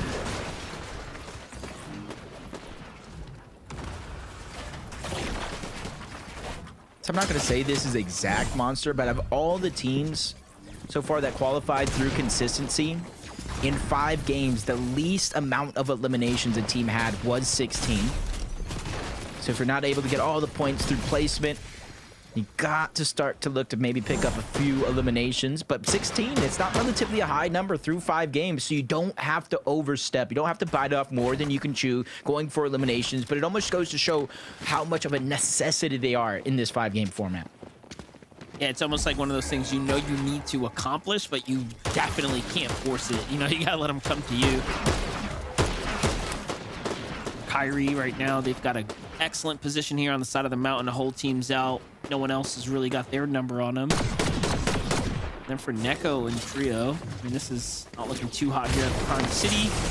They're deep in the storm, but give it a second. Peterbot's going to go ahead and fall here to the hands of Chance. Like we talked about, these teams have been going back and forth here. It looks like it's a 2v2, so it's Golden Ritual setting this one off here. Chance loses all shield. Edgy forced to play defense here, but no shots landing just yet. And no, I lied. Duke is actually up, so it's a 2v3. I will say this is like best case scenario though, because you see the zone pulling all the way towards the south. I don't know exactly every single position of every reboot on the southern western edge, but this could be their best opportunity if that team does disengage. But Cold doesn't feel like he wants to kind of let them disengage for free. They're 820 above the damage threshold. Zone is going to start moving at about roughly 10 or so seconds, so they're definitely on the clock to try to figure out what they're going to do about this situation. And Edgy looking to get a little bit more aggressive, closing the distance. Chance as well, knowing he has backup and a huge numbers advantage. See what Cole can do here. Forced to play backwards right now. Wants to be at max HP as well. I definitely respect the ability to make those decisions on the fly here. This is as good as it's going to get for Edgy, Duke, and Chance right now. We're at 4 elims as well. Going to be pretty fired up here, but Look at that, putting respect onto Cold and Ritual, saying, you know what, we're going to utilize the zone to our advantage. We don't want to get stuck in that 5 tick right now. Yeah, Ritual's just trying to take somebody down with him. Yeah, he's just trying to take somebody down with him. I'm not sure the healing situation on the Cold. Maybe Ritual kind of stuffed everything, all the heals in the Cold like he's a pinata. That's all down to just chug, 30 left, no mobility. I think this might be the end of the road, barring any miracle eliminations here. Yeah, he would have needed to either escape right there or obviously get the Elan, but no builds, can't get up and over the mountain. This is just going to be wraps right here. Another game down for Peterbot, Cold, and Ritual. I'm all good with that. We'll be seeing them continue to give us that entertainment throughout this kind of showing here for Group 3. Now jumping in with Reet, Curly, and Cooper. Same can't be said for this team, right? They didn't have quite the game one. They are missing quite some points here. Yeah, I think they would have got like 12 points, maybe even 13 in game number 1. They really got to make up for it here. If not, just get the victory royale, make it that much easier for yourself, because not everybody's going through the same trials and tribulations. Some of them are going to be below the damage threshold. 134 for Kezi, Tobbs, and Exotic. Currently getting ticked on the way there, forced to use the dash right. That's the only way they're going to be able to close the distance and accumulate that surge at the same time. As they spot out, that might be what they're looking for. A full team towards the right, using their dashes to try to close the distance, but now Storm Surge has activated, and they run into Edgy on the other side. Tobbs needs to heal, but I'm not sure he's going to get that chance. He's literally barely going to go down, and it's not going to be a knock. It's a full elimination. Kezi goes down. That's going to save him from getting fully eliminated for only a few seconds, but 177 for Exotic. This is going to be a mountain to climb if he's looking to survive. Yeah, things would have been different had Tobbs not missed that shot. That is that critical moment where you just can't make the mistake like that and whip that tag. Granted, he wasn't a full dash and kind of slide right there, but here we have it. Exotic now traps one in the box with him. Decides not to take that fight there. It's kind of an accidental pickup there. Ooh, down body getting quickly finished here. It's enough. Look at him, just kind of waiting nearby. Not his builds at all.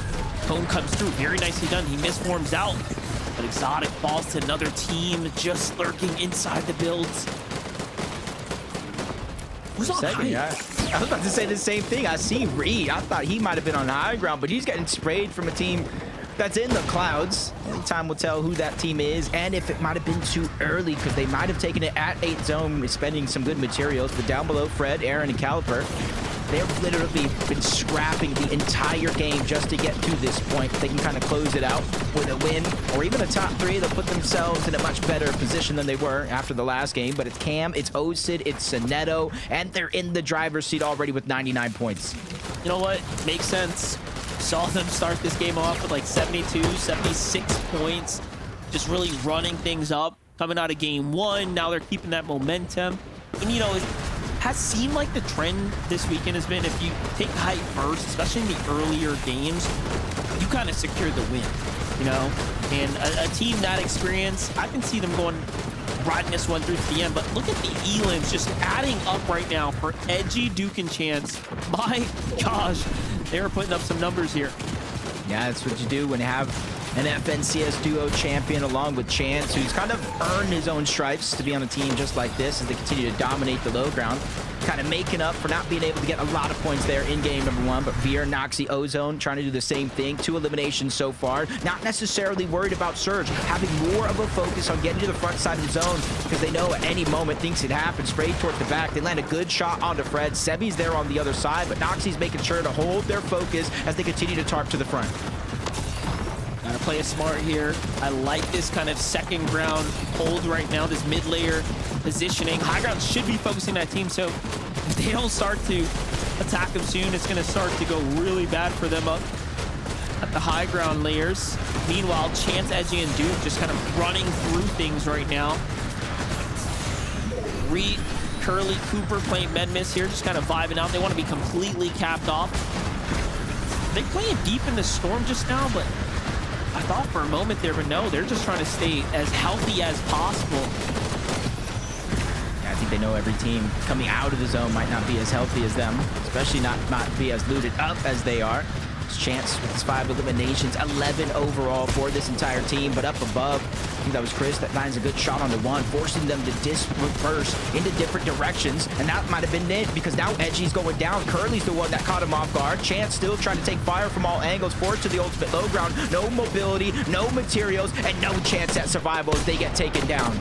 Played it well, though, made the right calls to continue to layer change, but everyone just seemed to be absolutely ready for the action. Noxy, though, on the other side, no zone here. Look at the loot pile that's happening down low. Meanwhile, pressure starting to come through for Reet here. He's going to be forced to kind of misform around the outskirts. Cooper, Curly, Reet need to now find a way to regather here. A little bit of water going to throw off Cooper's positioning there for a second, but things start to settle down here on the ultimate low ground. It's not a team in sight, by the way. Probably heard all the noise on those mid layers, and that's exactly why they made that decision to drop down low. Just give it up. We'll worry about it later if a team does drop on them. It's Jay, Chris.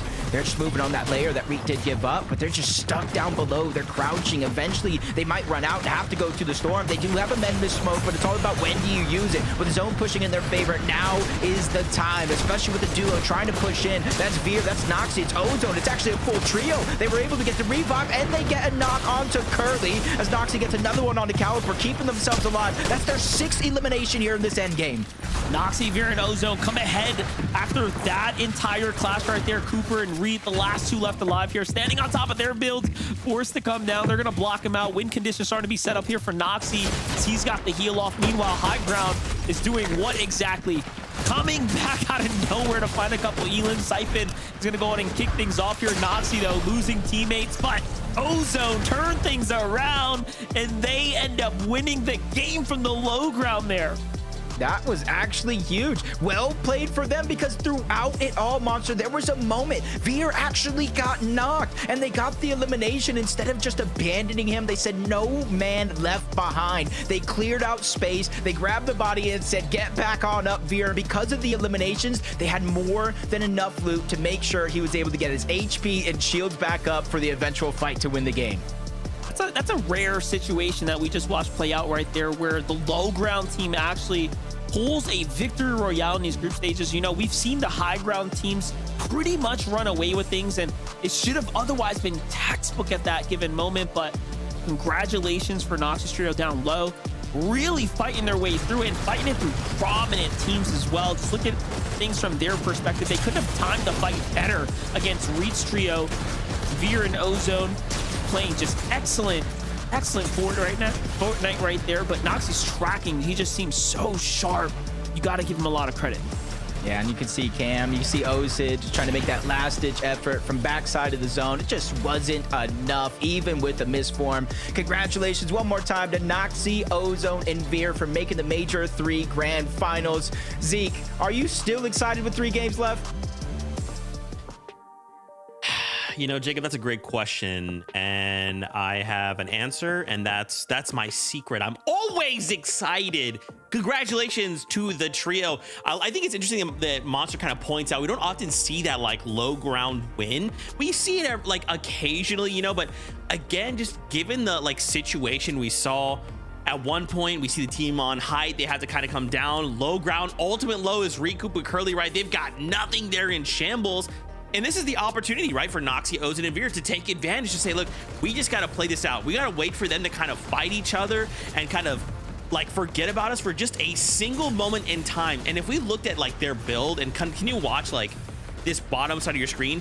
They had so many like outs, right? They had so many things in their utility that like there could have been so many different ways for them to clutch up this last little win. What I loved about their play style on the low ground for this game is how they never played the front of zone exactly, and that's where a lot of the chaos, a lot of the action is. Instead, they were kind of like 1 or 2 boxes behind, which allowed everyone to kind of, you know, coalesce onto each other, and then they were able to get those follow-up eliminations. So really smart plays from this trio right here. And I mean, this isn't their first FNCS finals, but they are still relatively new, so I'd love to just see them grow from here. I mean, it was one of those classic Fortnite wins, right? Where like, yeah, they did everything that they could on the low ground, right? They played it super, super well. But it's kind of one of those instances where it's like, we're kind of watching, right? It's like 10th, 11th zone. We're like, oh man, this team looks so good, right? Osid sitting up on high ground, uncontested. They got mats left. And then for some reason, there's a 3v3 going on in the final zone of the game up on the high ground. And both teams don't end up being the ones to win it. Of course, Noxie's trio taking full advantage of the fight going on up there by being the healthiest trio alive in the final moments. Yeah, I mean, their first game, 10th place with 2 eliminations, right? Second game on the day, VR. Hey, we'll see you in grand finals, right? That's how, I mean, they've got to be feeling so unbelievably excited. And we are as well, because the next time we'll be seeing them is next weekend's grand finals, where they look to compete for one of the spots going to the global championships. For us, though, we have 3 games left to go, which means we're going to take a short break. When we return, we prep ourselves for game number 3.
Welcome back to the FNC. Yeah, it's great to see you guys. Noxie Veer Ozone came to Victory Royale. So sick. Sorry, I got lost in the sauce there. My gosh, let's talk about other things that happened in that game, like Reet. We saw these guys ultimate low, Kelly.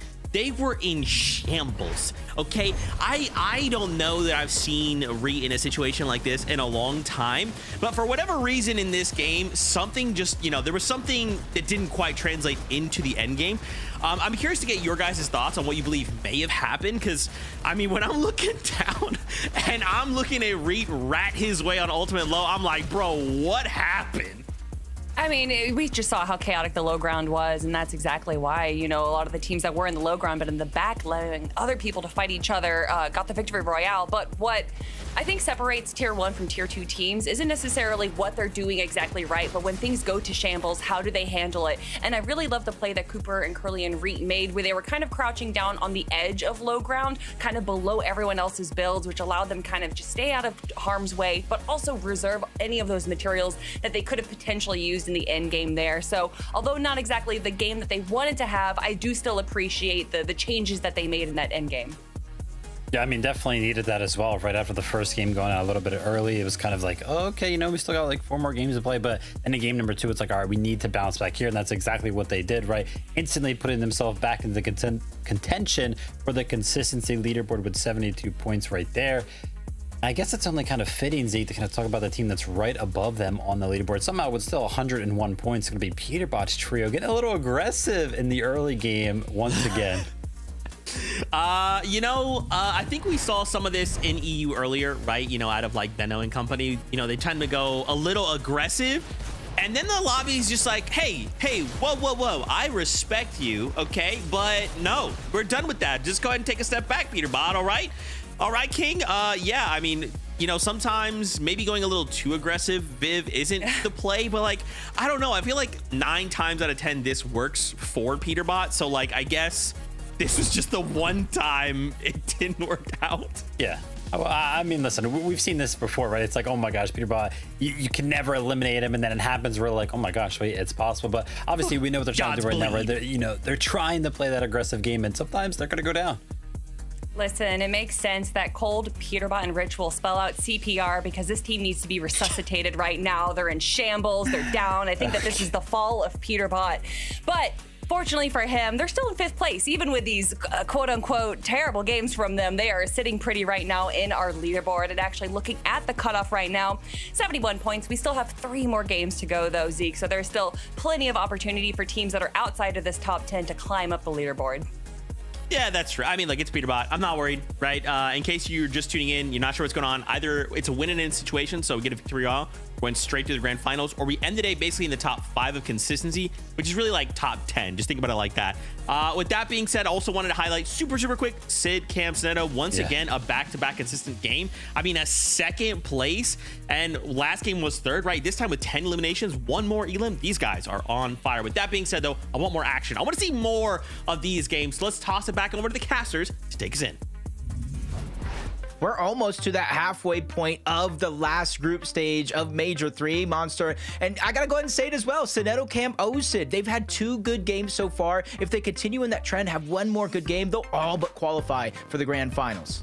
Yeah, I think their names are written in the books at this point. They've been playing very well. And you know what? I got to give some respect to Reet's trio. They've also clawed their way out. I know that endgame was a little rough to watch, but they started this game 2 off with 12 points, away from them to kind of claw their way into the competition and stay relevant, right? No one wants to end up at the last chance qualifier. So let's jump on the battle bus one more time.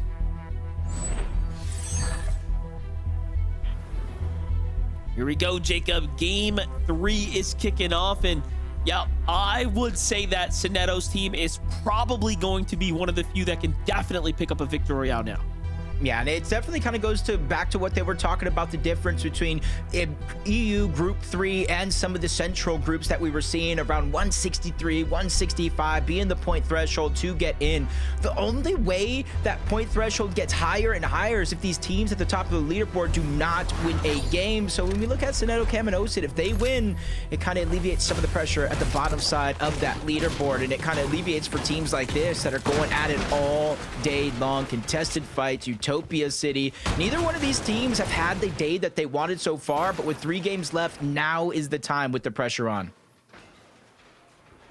Gotta play under pressure as finals starts to loom over. Just do our little updates here for some early game clashes going down. This is the first that we get to see the Kappa factory kind of early on for Cosmo, Kame, and Vex here. And this spot opened up because of, I believe it was our last game winners with Noxie and Veer qualifying. They were uncontested, and as soon as they left that spot, 2 different teams were like, you know what? Let's go ahead and see where that success was coming from. Let's see if we can figure out a way to replicate it. But just like one team had the idea, so did another, and then it becomes a contested drop, and then it kind of makes it not as good or as kind of as much of an option as it was before, as it was uncontested. Yeah, look at this one. This is a fight that might just end pretty quickly here. It looks like Happy Neb and Silig barely have any builds to work with. Caught off guard there by Encrypted. Kind of opens things up with a big tag there. Sails from the side angle now as well. Got to go ahead and collapse on in. Def Sails Encrypted. Definitely the more experienced trio here, but anything can still go down. No ship. No shields this dare. Oh, the Sails now. Neb's out of build still, like we talked about. Look at him just kind of running here. Almost makes him where he doesn't really have to worry about him out there, but the shots still come in. And now there's the distance. That third party, I believe it might be the Supernova Academy team, just taking notice of this contested fight, especially out in the outskirts. And they might want to go that way anyway because there's a Spire there as well. Yes, that was Supernova. That was possessed. He strayed away from Jace and Rojo, but for good reason. He's able to pick up that elimination, 3 more points, Storm Surge, and he could possibly chase this team off to kind of claim the Spire for themselves. Yeah, should have been an easy cleanup for Sails and Death there, but with Possessed team kind of rolling through and really just him himself, Sails and company feel the danger lurking by. So they're going to go ahead and disengage here. Meanwhile, Bluish, Plasmafy, Arsenic pushing in now. They're going to find one here. Get that full finish there. Jumping them straight into B rank. So off to a fast start for this team as well. 2 elims now. Civ just gonna go ahead and have to run away now. There's not much he could do here. Yeah, especially when your teammate does go down, and you can kind of see again another Spire spawning on that side of the map. They're trying to precondition and push that team out, just kind of get more space so they can't lurk around. On this other side, those shiny shafts, this is the fight we've been seeing all day long, kind of being prolonged, but Apple's going to be the first one going down. Snake's going to be pushed back, 42 HP. He still has Apple's body, but he's waiting for them to drop down, but doesn't get that shot to connect. And right now, he's in this tough situation, trapped underneath. He needs his teammate to kind of break out the back wall and give him an exit, and that's exactly what he does, giving him a chance to fight back as a duo. Definitely back and forth right now. Say the pretty even terms here. Both sides are just 1 for 1 right now. Mathix gonna buy his teammates some time as the heals are starting to rack up. They kick in at the moment. Another trio rotating in from the north side, so Lulu's team's gonna be sandwiched here shortly. This is Sevi's trio. Another team that's had a lot of early game fights. Take a look at the replay though for Arsenic. Plasmafy and Bluish is how they picked up those first eliminations just moments ago before chasing down the team that tried to disengage there. That's the only downfall of Mistform. That's literally the only downfall. If you're kind of stuck in the wide open, they know exactly how long the Mistform lasts. They're going to know and essentially get the down just like that. As Sevi, they're kind of lurking in. I'm not sure if Minka knows, but now they do. But a little bit too late. They're not able to protect themselves. Lulu's now going to be stuck by himself, getting pressured. Koibs is there, just trying to use those revolvers to try to break through the builds. Even with a quick peek like that, he doesn't capitalize on that opportunity, and they're just swarming him like flies at a picnic to take him down. They get that elimination, but you can see that superhero crate not accessible just yet. They're still only C rank. Yeah, you know, teams like Peterbot make it look easy to find all those ranks in the early game. But more often than not, you'd be lucky to have B from this time here.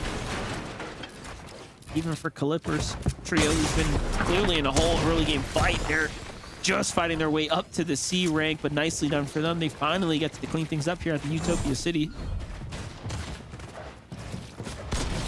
I wonder how Fred went down, but he just got separated. Crazy just made sure to clean up that elimination, say, hey, if we're going down, we're at least getting some points for it. So they got to hurry up at Utopia, get that reboot, because the zone is pulling in that favor. Players will cross that path as Kovic's trying to save the day. There is going to be a double down on each side, so it is going to be a 1v1. Kyrie versus Kovic's on the other side, and instead of going for a res, he's just going for the full-on fight with Cyclops and HQ. They're closing it on the distance. Fleeks is already there. No matter who wins this fight, it seems like that full trio, third partying this, will be the real winners.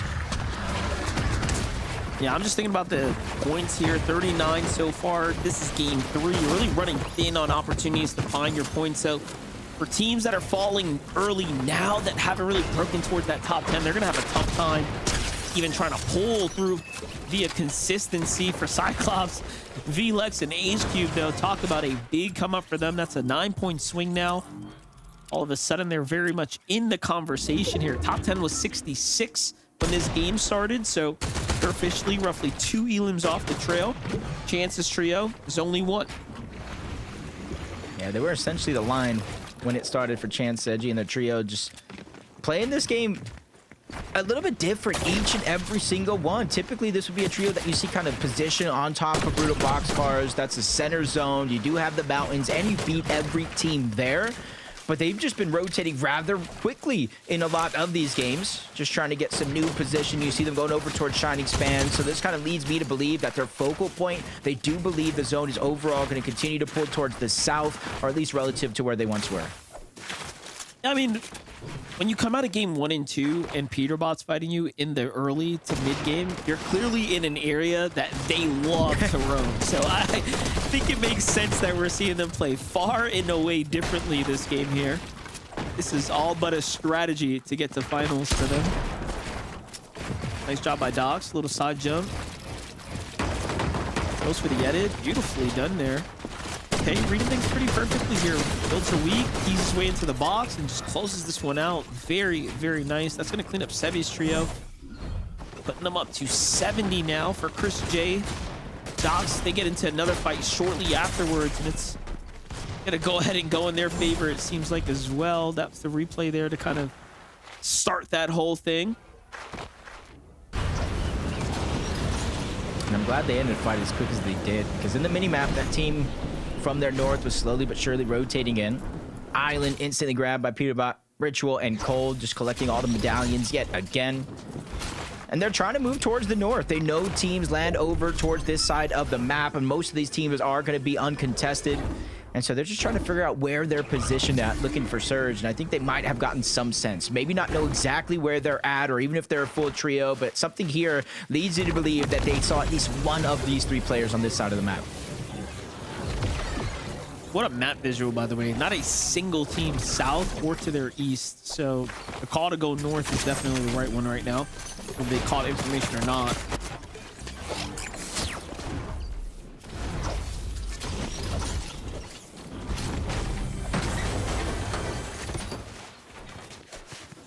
The Neko, Fishy, and Zabi, they're just kind of waiting. And this is where I kind of say I don't like fighting at the first order base. There's too many turns, twists, cubbies you can hide in. And so I like what Cold, Peterbot, and Ritual are doing. They're surrounding the position. They're checking everything they can, but they're just not taking too much risk. They know that team, if there is one in there, is going to have to rotate on out eventually. And whether they're waiting there or not, they'll probably cross paths. Glad to see Npen, Zen, and Nut finally in some of these games. I do believe they might have at least 2 eliminations. Yes, they do so far. That's going to be on Zen. And Zen is really taking the community by storm. He's getting a lot of the shine I think he deserves. And I think the cherry on top would be a qualification spot. A little bit of a slow start, though, Monster. 2 games already done and played. They only have 12.6 of those coming from this game alone. Most definitely. Would that be his first finals on Central? I know he's kind of coming out of this like zone war / like box fight grind, right? It will be. It would be Zen's first and Nut's second. The experienced Npen. This could be a good confidence boost for them as well going in to the Major 3 Grand Finals. They can secure at least one of those spots, whether through Victory Royale or closing out the day with 3 clutch and consistent games. As Valik, Metro on this side of the map, along with HQ, Cyclops. They're just trying to use this Geyser to try to get distance covered as quick as possible, especially since they don't have too many misforms. They don't have the dash sprites. And instead of going for the double, they're just going for that first Geyser. They believe the zone isn't too far away for them to try to make this in one leap. That was a pretty cool stat to see. This is a team fighting for their first finals. They've been playing very good so far. 61 points, so they're in the conversation right now for that finals slot. I mean, they're doing about as good as Yusuf Phenom here as well. little bit quiet. We're looking for any sign of life, but nothing just yet. Yusuf kind of recapping his Mysterio here. In this late into the early game, I'm surprised he's actually not capped material. So a lot of investment into some surge bases being put by that trio there. Meanwhile, enough playing this ultra height. We've seen this time and time again, Jacob. Same song and dance. And I like how usually kind of with some of these zones, teams will kind of rotate directly where they think zone will go, not necessarily where their drop spot is, but smartly enough, Salt, they land over here towards Shining Span. They saw the zone was kind of hovering over in this direction, and they invested early, immediately building up towards the top. And the thing about the Shining Span Bridge, even though Enough only has 34 builds, you don't have to invest a lot because you could take the railings most of the way up. And since they are contested to start the game, they can kind of do it right out of the gates.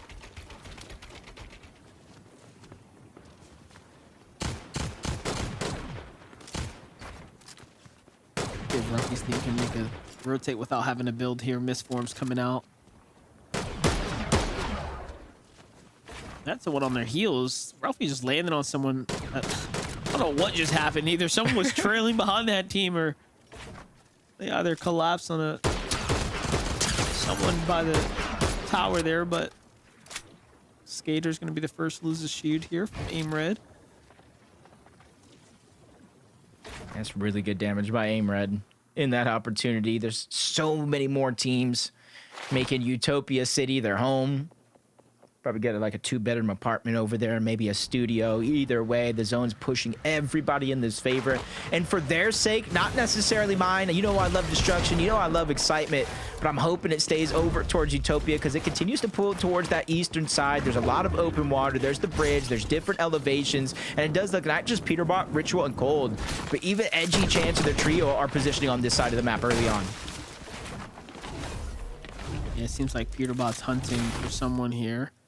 Checking all the bushes, checking this kind of isolated shrine off in the edge here, just trying to see where is these teams hiding at. But, you know, we saw it best. We saw that map shot. No one kind of went east. Anyone that was there vacated long ago, straight south. Osid, Sineto, Cam, early positioning here on the mountain. This is definitely key positioning for them right now. Obviously, they're coming out kind of the edge here, so they'll likely be fishing for some damage, but 159, just one little end game from them and it'll be just fine for finals. And it's not just their damage that I'm impressed with right now, with how aggressive even Peterbot was in game 1. It's Cam that is the current elimination leader after 2 games with 11 eliminations so far, 2,100 damage. Osid is there near the top of the list as well. So they're all kind of playing their part rather perfectly. And I like how they just kind of don't get too aggressive. They don't take too many chances. If they got to stay in zone, sacrifice some HP, they have no problem doing that at all. Peterbot Cold, they might have found him at the edge of the island. 2 different teams here. Edgy using that exotic pistol. If they ever hit them on the low ground, they will bounce them further away. And for someone like Peterbot who doesn't typically use that misform, this might be a way to get some early damage or maybe even a fall. I'm just thinking in my head, surprise, surprise. Chance Duke and Edgy have their work cut out for them this weekend. If they want to get to finals, they're going to have to work for it. Peterbot has that high ground right now. Eyes on the prize here. I'm also noticing like Chance's team has not changed their skin, by the way, game after game. So still rocking that same fit. This is like easy spots here for them right now. He's actually going up. He said, you know what? You want to fight? Let's have it. Goes for the challenge. Chance is there as well. Peterbot closes off on the other distance. He has the medallion, so he's moving just a little bit more fast, a little bit quicker overall, but he gets dropped down. There goes that exotic in action. This is where they have a little bit of a 3v2 if they do want to take it, but Cold has been lurking around, so his position hasn't been fully revealed yet, so no easy goes for now. Yeah, Duke lost all his shield there too, so forced on the defensive here. Peterbot back to the high ground. They do have a med miss to play with as well. Meanwhile, that one game we thought Sid and Sineto needed might just be on the line right now. Pay attention, shots coming in from the bush too, so big storylines unfolding everywhere, but give it a second. Peterbot back in the action now. Big tag here. Duke super lit up right now. Cole tracking with that shotgun through the wall. Playing excellent right there. Peterbot with the box up, jumps around, puts Edgy down before he can even react there. And this is all starting to unfold now. I mean, Chance the only healthy one here. Well, he's the only one at all now with his teammate going down. There goes the full wipe. 3 straight eliminations, and all the way from Demon's Domain to Brutal Boxcars to the Last Order to Shining Span to Kappa Factory. I gotta see the distance traveled in this game, Monster. I mean, it was very, very clear that they were looking for action. They were moving everywhere across the map. No one giving them a time worth fighting for them. Josh, Curve, and Tyler on the move right now. Another team has to rotate as well. A little protective builds coming down here, but Team's like, nah, bruh. Just don't shoot. Slaughter sucks. We need to get out of it. And everyone Don't make it harder for us both. Yeah, That's the type of thing. But it's really also dependent on how much surge, because if the zone pulling north, right? Even though a few teams rotated towards the south thinking the zone was going to pull in this favor, if not everyone did, they might not necessarily be in the most comfortable position when it comes to that Storm Surge leaderboard. But they are getting beat on the punch up the top of the mountain. Storm Surge does appear. Maybe I was a little wrong. 611, I think that's more than enough surge for now, and really just focusing on that rotation. Yeah, they have plenty. Tyler's team was thinking about, by the way, lurking out in that bush for a second there, but they saw the zone and they're like, this is going to move pretty quickly and start taking for a lot of damage here. Kind of getting late into things. Also, I'm just noticing their team's actually A rank as well, so getting those passive support, but it's a second right now.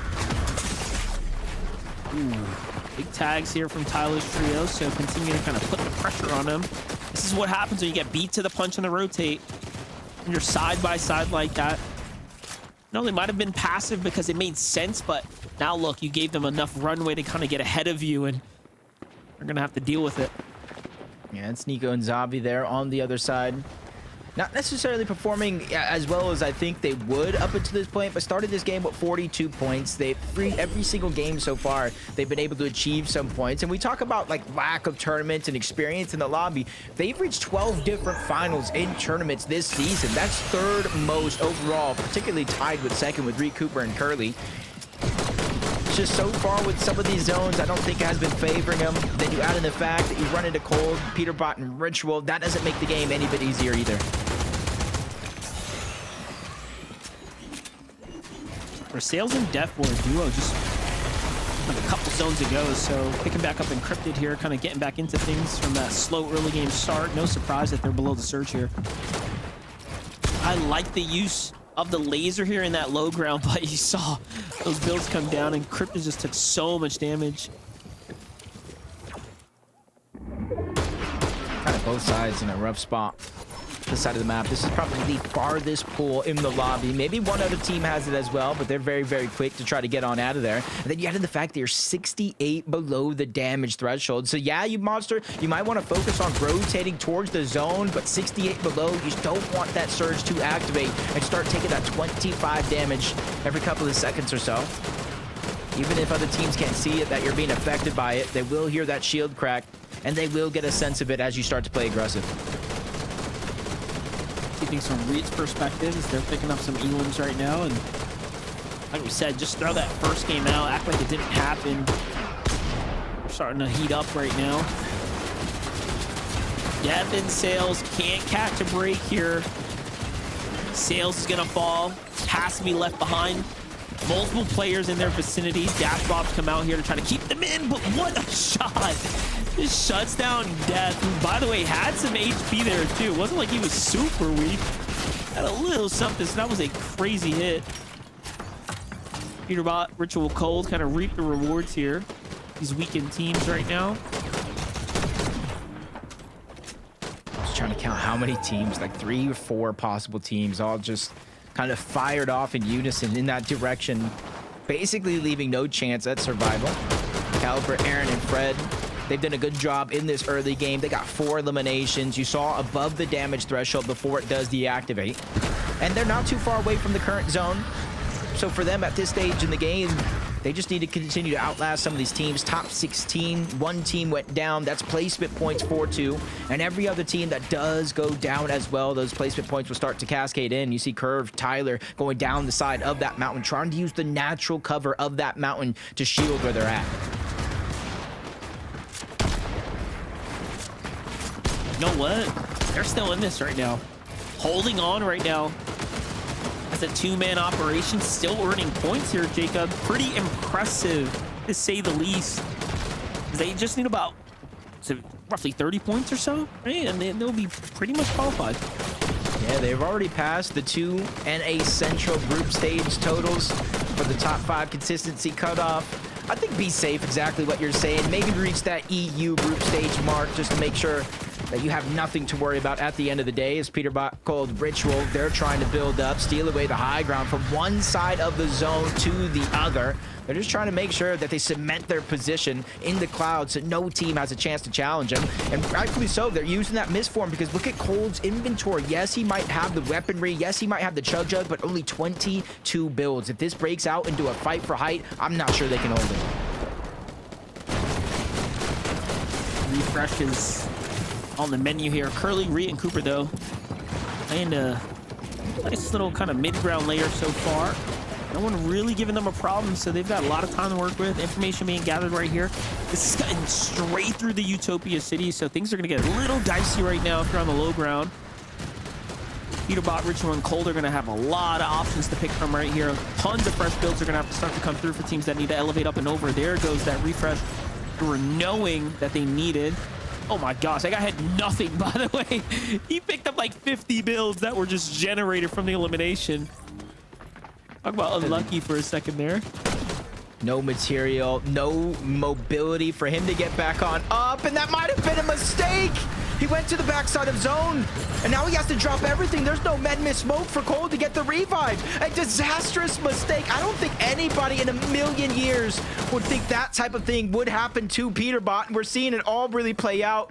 He's just going after the elimination onto Curly. He shockwaves himself. Oh no. Who would have thought, Monster? The only way to take down Peterbot is Peterbot himself. Yeah, you know, Kryptonite, as they say. Unfortunate there. Everyone makes mistakes. You know, this is the time to kind of get it out the way, right? Get kind of these grooves, as they say, ironed out here for the finals weekend to come. Curve still popping off right now. He's going to take down Zen, shutting down things for them.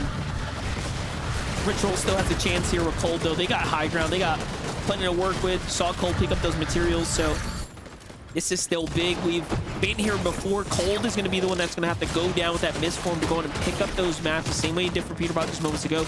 Aaron, Fredbot, and Calipper, though, this is a great game for them. You know, they were kind of counted out after falling a little early in one of these rounds earlier, but talk about getting online right now. Big placement points, plenty of elimination as well, and Sid just clutching up for Sidnetto and Cam right now. First it was as a 2, now as a solo. Caught out though by Reet, Curly, and Cooper here. Yeah, another top 9 game for them. Hopefully that might be good enough to push themselves at least over the 200-point mark. But Curly, Reet, Cooper, 123 points, 7 eliminations. Immediately use that misform to get to the front side of zone. Ritual up top by himself. You said it yourself. Cold is going to be the one that goes on the hunt, trying to bring up resources for them to try to hold on to their position. As Ritual not only finds 1 elimination, but he gets a second one onto Yusuf. Even with Cold getting aggressive, this might be a chance to send him to try to pick the scraps that are going to be left behind. That's the one team he's got to look out for. It's actually Reet Trio, fully healthy and dangerous, ready to fight here. Ritual comes down to back up Cold. This is super interesting. I mean, they're truly trying to fight their way to a victory right now, but it's going to come down to taking down Cold's or Cooper's trio here. Fred, Aaron, and Calipper haven't quite made the move yet. They're probably just waiting for that top 3 placement points to kind of come through here. The refresh, they're reset, they're healthy, and kind of ready to go now. Here it is. Other teams misformed to the high ground, so Reet's got control of it. Cold doesn't want to give it up. He kind of fights back, putting on a little bit of resistance there, but Ritual immediately folded over. He didn't want to do that. definitely going for scraps right now. Cold is going crazy, just trying to land some haymaker shots, letting Ritual stagger himself to the backside of the zone, but the heal off for him started way too early. None left in the back pocket, forced down low to the low ground. Cold finally goes down. That one's going to be cleaned up, but Ritual still trying to hold strong. The only solo left alive in this game in a world full of trios, up, down, left, right. He has to make a decision. He fakes out towards the high ground, goes down low towards the bottom, 50 HP or less, and now he's getting forced outside of zone until the inevitability happens. He goes down, the elimination gets cleaned up, but Reet, Cooper, Curly, they realize there's only 2 teams left. One of them stuck to the outside of zone. The men miss smoke. That's a huge sign of weakness as they're trying to start to heal off early. Curly realizes it's now or never. He dives to the backside of zone, and it's not even needed because Reet, Cooper, and Curly, they clutch up when it matters in game 3 to book their ticket on that battle bus. Very, very nicely done. Just a slow rolling train. Once they picked the momentum, though, they couldn't be stopped. After that, game 1, game 2 was great. Game 3 now sealing the victory royale. You know what? I want to give credit to Ritual, too. Very calculated decisions by him to try to focus high ground, trying to see if he could bait the low ground team, pull the trigger a little bit early there, get into the fight, into that commotion, if you will, to see if he could steal away a win in the end, but just didn't go his way. Take a look at things one more time. Cooper catches Sid into the cone from that perspective.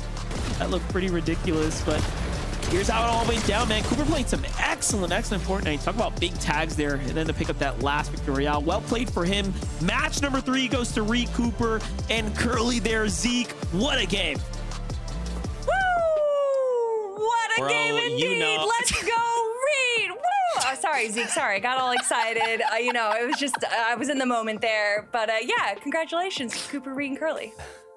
Wow, a Zekeism from Kelly Lee. You love to see it. Man, I cannot believe it. Reet, Cooper, and Curly got themselves the victory royale, and it's just poetic, right? Just think about not that long ago, we kind of talked about them on that ultimate low in a shambled situation. You kind of do the 180 and go like, hey, we've got materials, we've got a loadout that's meant to win. And Kelly, they're just gonna go do that. Like, hey, yo, Zeke, check this out. Watch this, victory royale. See you in grants. Yeah, we could see kind of them getting used to the waters a little bit in game 1, and then game 2 they stepped it up, and then game 3 it's when it all comes together. Reet, Cooper, and Curly just played the low ground just so well, and then when the opportunity arose to take height, they did that, and then once again, Vivid, they just played it so cleanly. Yeah, I mean, this is really, really good for them, right? Obviously, after game number 1, it was like, whoa, a little bit of a slow start. Then they picked it up in game number 2, and then finally closed out in game number 3 in the fashion that we already talked about that they probably would, right? Coming in today with those 7 wins from the play-ins, they just look like a team that was going to go ahead and get the win. And I mean, look at this incredible stuff. Cooper's got 114 builds in 11th zone. Like, this was their game to win for sure. I mean, obviously, we know there's a bunch of crazy stuff going up on the high ground, which we'll get to after the break, but Curly, Reet, and Cooper taking full advantage of all the things going on around them. They get the win. Things I love to see. Reet in grand finals, baby. Next weekend is gonna be a dream. Now, of course, with only 2 games left to go, we need to lock in. But first, a quick break. When we return, we'll talk about Peter shockwaving himself into zone. See you in a minute. Let's take a closer look at exactly how the pros are making the most of the mobility items this season. There are 3 main ways to get around the map, plus 1 bonus method that only a single player can use. Firstly, we have the Surf Cube. This item allows you to surf on a board made of cubes and even boost to go higher up and fly across the map. This item comes with 150 charges, and each surfing session allows you to use 50 of those before needing a 5-second cooldown. While this is a good option for early game or even as a last resort, high-level competitive players tend to choose other options since you're still exposed to getting shot at while using this item. This is why we won't see many players in FNCS using this item unless it's right off spawn or for a desperate last-ditch escape. A favorite amongst competitive players at all levels this season is the Mist Form. It's found all over the map and transforms you into a flock of ravens. Each flight only lasts 4 seconds and has a 20-second cooldown, but the speed and distance you can cover in that window make it one of the best rotation tools in the game. What really sets it apart is that while you're flying, you can't take any damage, not from other players or even the storm, which is why in a heal-off situation, we always see top pro players using the mist form to avoid taking any storm damage while they look around for heals. It's also perfect for making sneaky high ground retakes in the late game. On top of that, many pro players are actually using this item defensively too, escaping box fights when things get chaotic, making this item not just about mobility, but key to survival at times. The final main mobility item that competitive players are using this season are the dashes that can be obtained by throwing down the dash sprite and entering the circle it creates. The great thing about these is that any player in the area gets 3 dashes, so your whole trio can load up with mobility at once. The dashes themselves work very similarly to the Underworld dashes from last chapter, except they will not give you full damage immunity, so watch out for that. When it comes to box fighting, some of the elite players are using these dashes to get inside of boxes when they have the upper hand in a fight. When used well, these dashes can really be one of the most valuable assets to any team's inventory.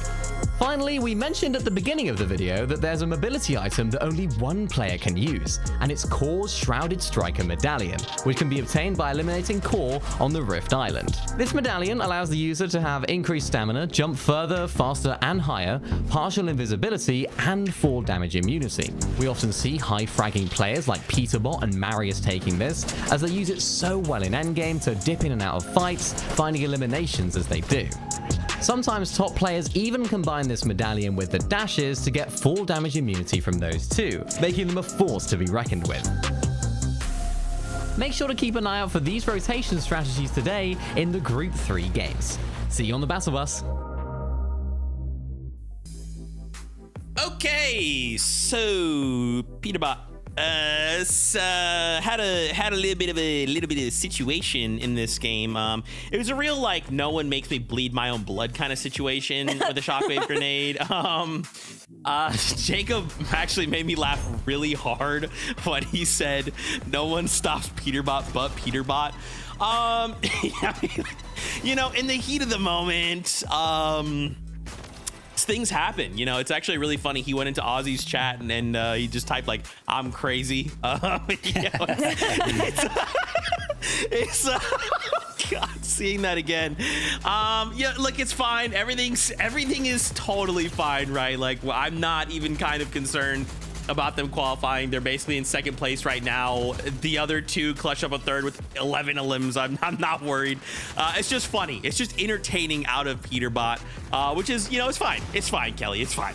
I mean, that's what we're here for, right? To be entertained. This isn't grand finals. This doesn't need to be super try-hard, sweaty time. But honestly, Peterbot, Ritual, Cold, they've been playing incredibly well, regardless of what their playstyle is like in the end game. They've been able to claim Rift Island every single game now, and I can imagine that in games 4 and 5, it might be more of the same.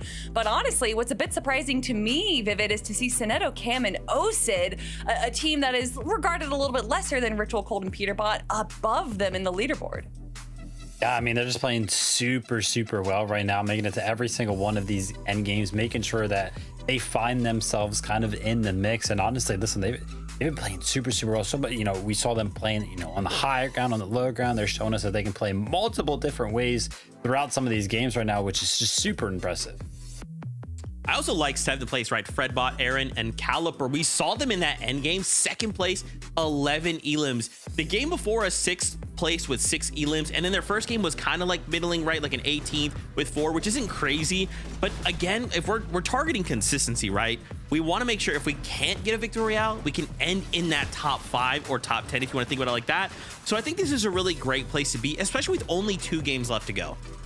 I mean, if you're looking at their loadouts too, they're preparing for this in games as well. I think that they might be aware that aggression might not be the name of the game, even though they do have 2 eliminations. They had something like 17 minis and as well as a few other heals as well. So they're definitely preparing themselves for whatever ending you can get. And although they played that low ground so well, if you have Reet, Cooper, you know, there's just not much you can do in that 3v3.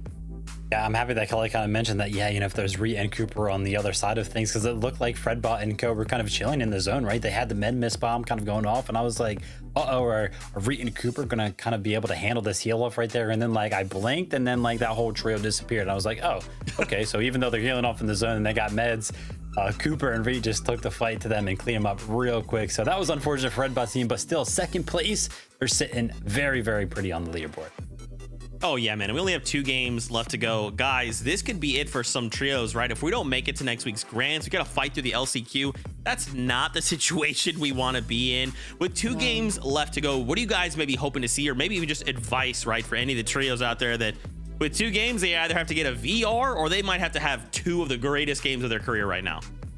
Yeah, I mean, that's the cool thing about these group stages is that you can have a team that's in, 25th or even lower place, and if they just win a game, they're going to be able to make their way into the grand finals. And a team that I think we're going to be seeing go into the grand finals is definitely Curve's trio right here. It's currently sitting in 6th place, which is 3rd place overall in the consistency leaderboard. Again, one of our low ground kings right now, Vivid.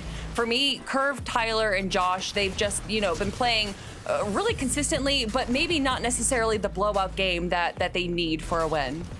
Yeah, you don't necessarily need a blowout game, right? 5 games playing pretty well, just like they're playing right now, will definitely be enough. But you know what, Kelly, you're talking about consistency. One thing that we've seen consistent throughout this competition so far is Peterbot getting both the mythics, both the medallions, and then when he went down right there in the storm, Cold had an opportunity to go ahead and mess around with the medallions himself. So I'm maybe a little bit worried for Peterbot, because Cold might be like, hey, listen, that was fun, that end game. Can I try it out this game? Ooh, okay. I'm here for it. You know what? Everybody, Rift Island, everybody in the lobby. Let's just go. Let's not do that. With that being said, 2 games left to go before we say goodbye. So casters, back to you. We're really coming to the close of the day, Monster, with only the 2 games left that we were talking about. One thing we didn't mention is if any of those teams in the top of the leaderboard get a win, it kind of alleviates the pressure at the bottom side of the leaderboard. And as of now, there's only a 17-point difference for being inside of that bubble and outside. Yeah, I was thinking the same thing. It's really not too many points to be on that top 10 page. So we'll see what has game 4 in store for us.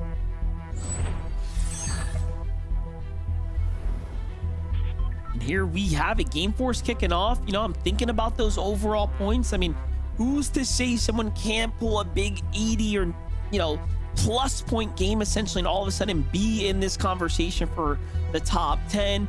It really is very realistic. This point spread, I feel like, has been relatively even across the board, and it's going to make for a pretty tough top 5.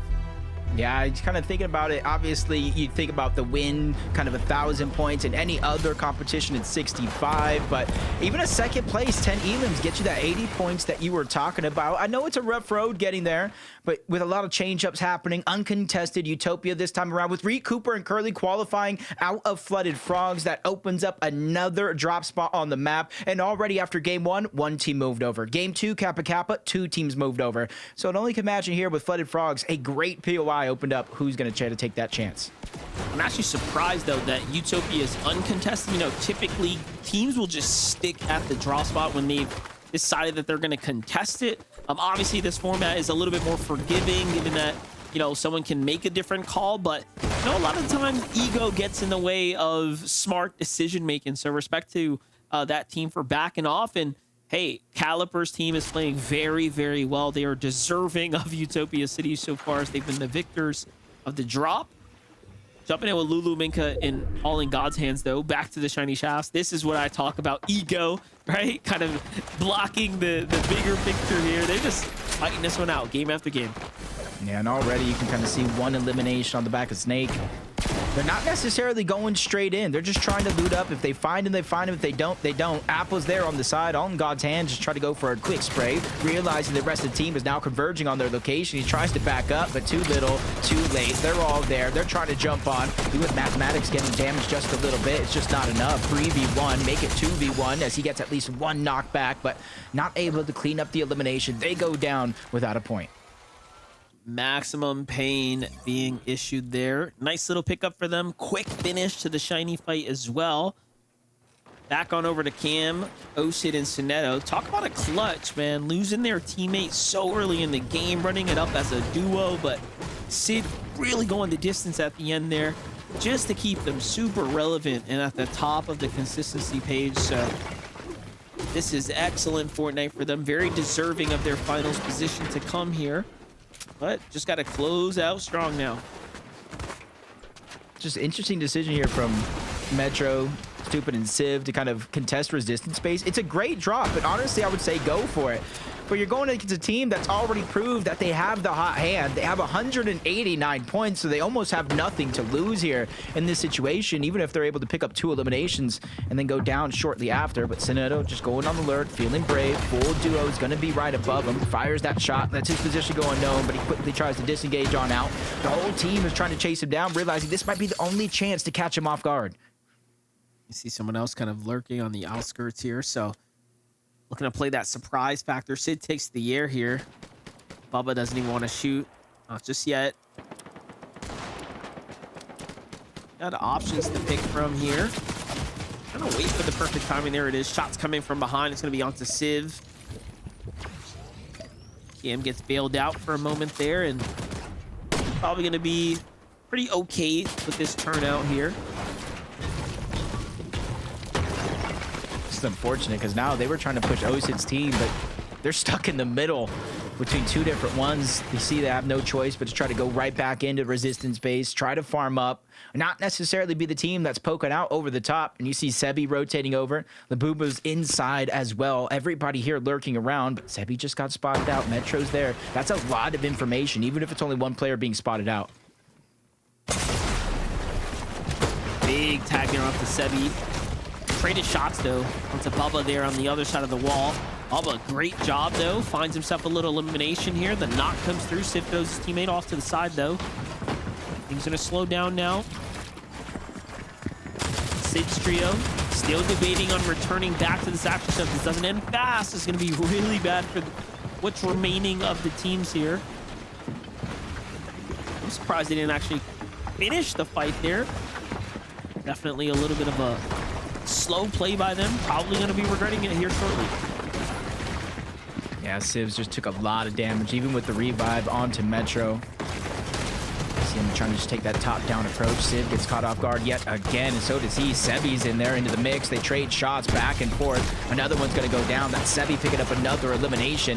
He needs the Siphon to come through, get that HP back up. The Booba's just taking some extra time, farming up that loot. Never knows what's on the other side of that wall, but Sineto, Cam, and Osid, they've just went all the way around in a full circle to try to hunt down the players they were originally hunting them. Yeah, likely just stopped, got some minis, picked up some materials, said, all right, we're headed back now. Let's go ahead and do what we got to do here. Secure a qual spot, get these big elimination points here. Sid, though, gave away his drop right there. That little climbing action there, I think, gave the sound effects away. Yeah, I sure hope so, because it doesn't Here look like comes they... the opener. Oh, the missed tag, though, but Code gets caught up there in the box and fully finished, and this is all the advantage in their favor now. What a pickup, too. Finds the player with the dash sprite, so...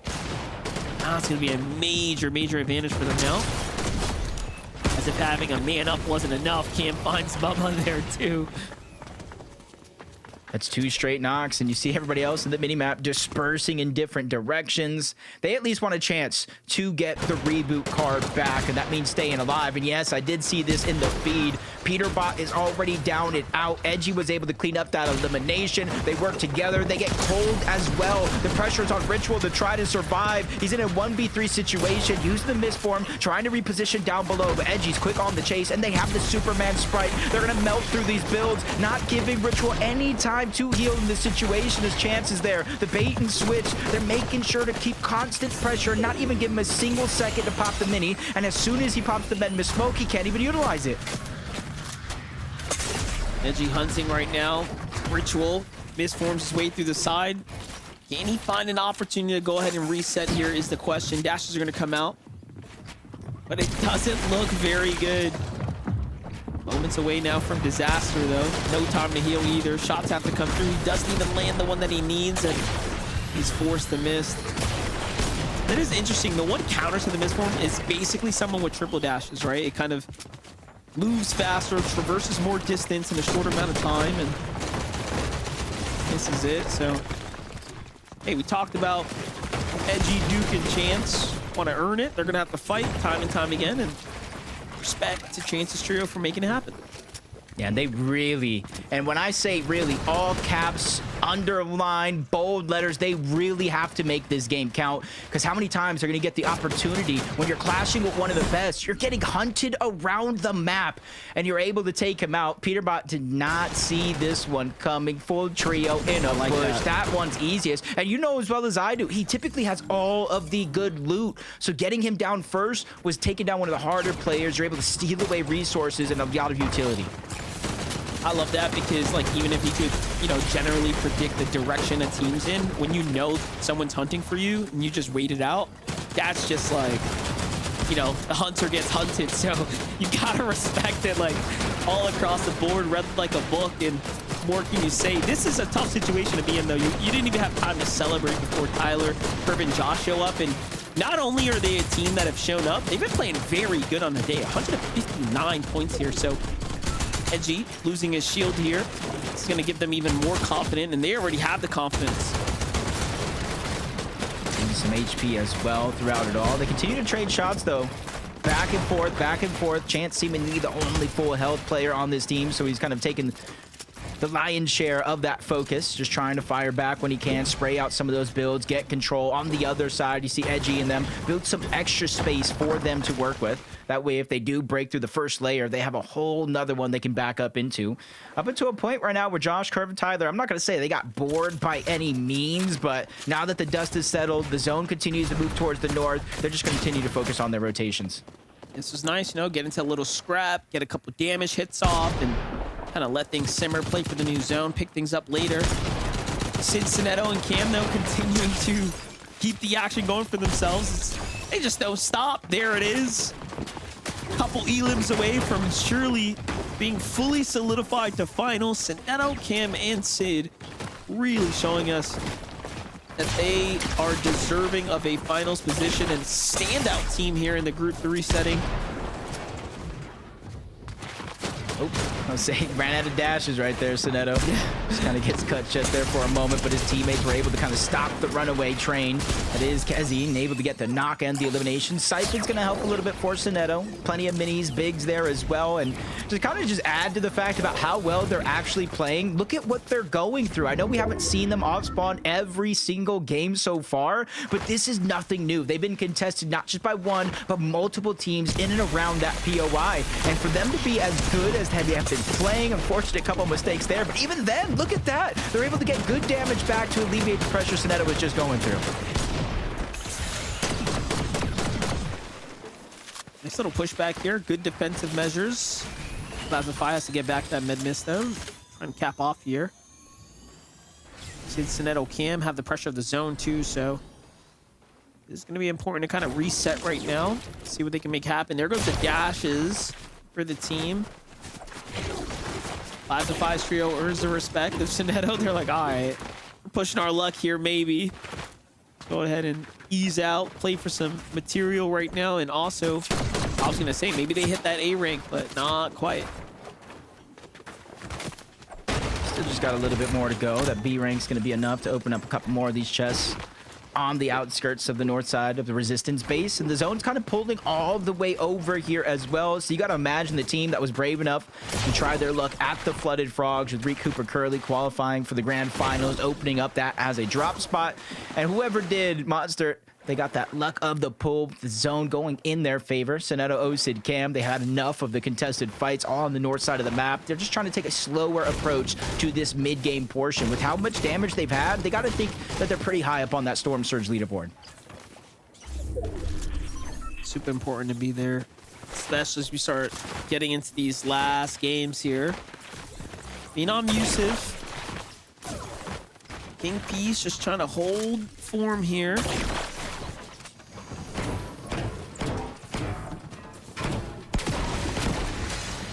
Trying to think all of the natural mobility that spawns around here. Sometimes there's a bunker with a rift that you can grab. There's a launch pad just a little bit in front of them towards Foxy, so they don't have to utilize all their dashes or some of those misforms, but it does come with its own brisk flying through the sky. Any teams that are going to be nearby, Plasmify, Arsenic, and Bluish, rotating just underneath that island. Even though you don't see any teams currently up there, you got to imagine the scraps that could be left behind. Seeing as Arsenic does have bandages in his loadout, you might want to switch those out for a med miss smoke, med kit, or particularly a chug jug if you can find one. Yeah, definitely a lot to be desired here, but look at that. It's going to leave the lasers behind in favor for the big shield. Look at this Civs team coming right in from the zone. Bluish might have caught wind. Yeah, he's going to actually spot him going into the bush there, and that might just kick things off for Civ. Right now we got a little update with Aaron kind of going back and forth here with Fredbot against another team on the mountain. It's Regrets Crazy X Halakar.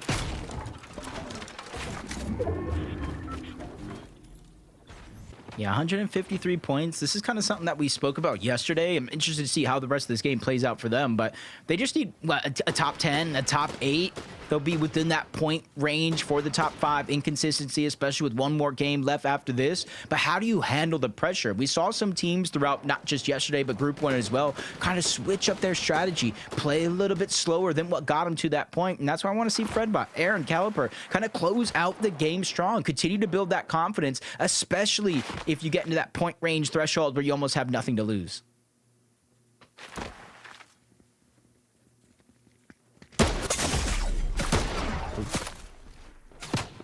Trades happening here as we start approaching the mid game. This is just outside that Supernova Academy. Smiley visual saw I am enough. Trying to fish for tags right now. No success just yet. Zest team doing a good job keeping a low profile. There's actually multiple trios there, kind of in the spider's web. Meanwhile, Edgy and everyone else just moving through the brutal boxcars. Other teams starting to move in as well, as the zone's kind of favoring this southern area just a bit right now. This is a good chance, like I said, when they took down Peterbot and the entire trio, to kind of make something of this game. You don't even have to necessarily win it, but you got to put yourself in contention where you're not forcing yourself in a game 5, winning you're in the only way to make the Major 3 Grand Finals through this group stage. Because you don't want to have to play through that LCQ where only 3 teams, a win and you're in. There's no leaderboard to play to in that last chance qualifier, so you want to make sure to close out every opportunity here. Neko, Zavi, and Fishy, them two have been going through a world of trouble up until this point. A few more speed bumps in their road to this point in the game. And I was talking about the experience, 12 different finals appearances through the different tournaments this season, and so far they just haven't been able to execute on what they've learned. So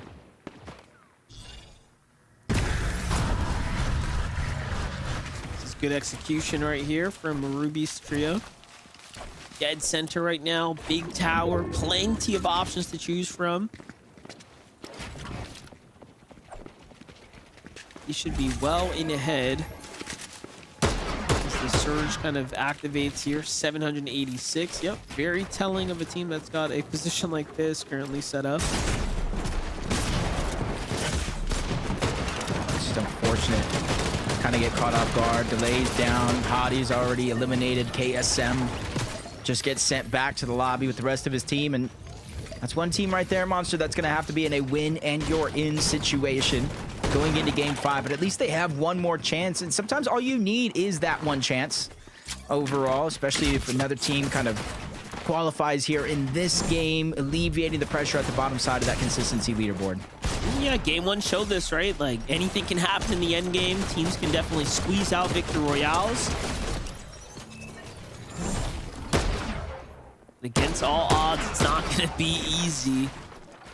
Watch this. This is a surge battle if I've ever seen one, as trios just start to collapse inwards on the edge of the zone. Well, at least one thing's for certain, no other third parties are going to be joining here, so they'll just have time to get into some clean fights here. Oh, unfortunate for Batman Vex's team there to actually lose his duo when they just did enough to kind of alleviate themselves from the pressure. And then they fall under the threshold as well, so it wasn't like they really have to rush to it, right? Like, we're at that point in the tournament where things are just moving a lot quicker. Perfect time to rotate over them. So Jace kind of make that rotation early on. He kind of started off this fight and basically pulled apart. Two different trios throughout this whole situation. With or without Roja, I think they kind of made the perfect play there. And with the zone moving away, I know they probably want to play this one out as a duo monster. It's brutal boxcars. It's not too far, but they could chance it if they do have the heals to try to go north. Yeah, I'm thinking that they're thinking that. I mean, the markers were out on the map, so we'll see. End up making a play right now. Gary Angel aim red. That southern zone pool right now. All the way just on the outskirts of the brutal here. Between the Lone Wolf Slayer.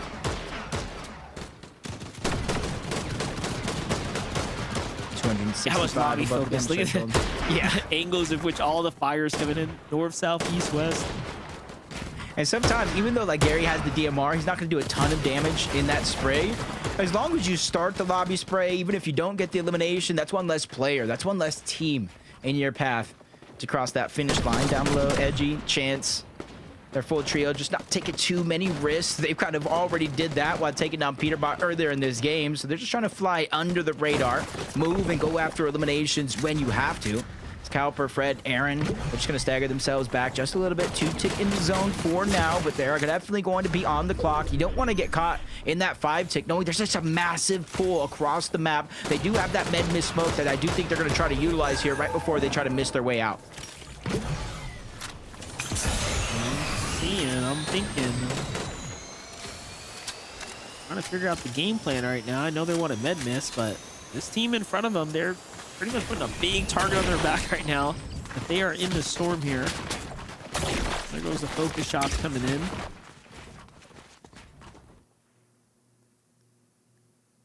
Yeah, that green cloud, the med miss smoke. It's also a huge sign of weakness. Even if you have shields, you might think they're low HP. Edge of zone, you got to get forced back further and further. Soneto Camp Osid continue on this freight train of a journey that they've had on the day. 210 points.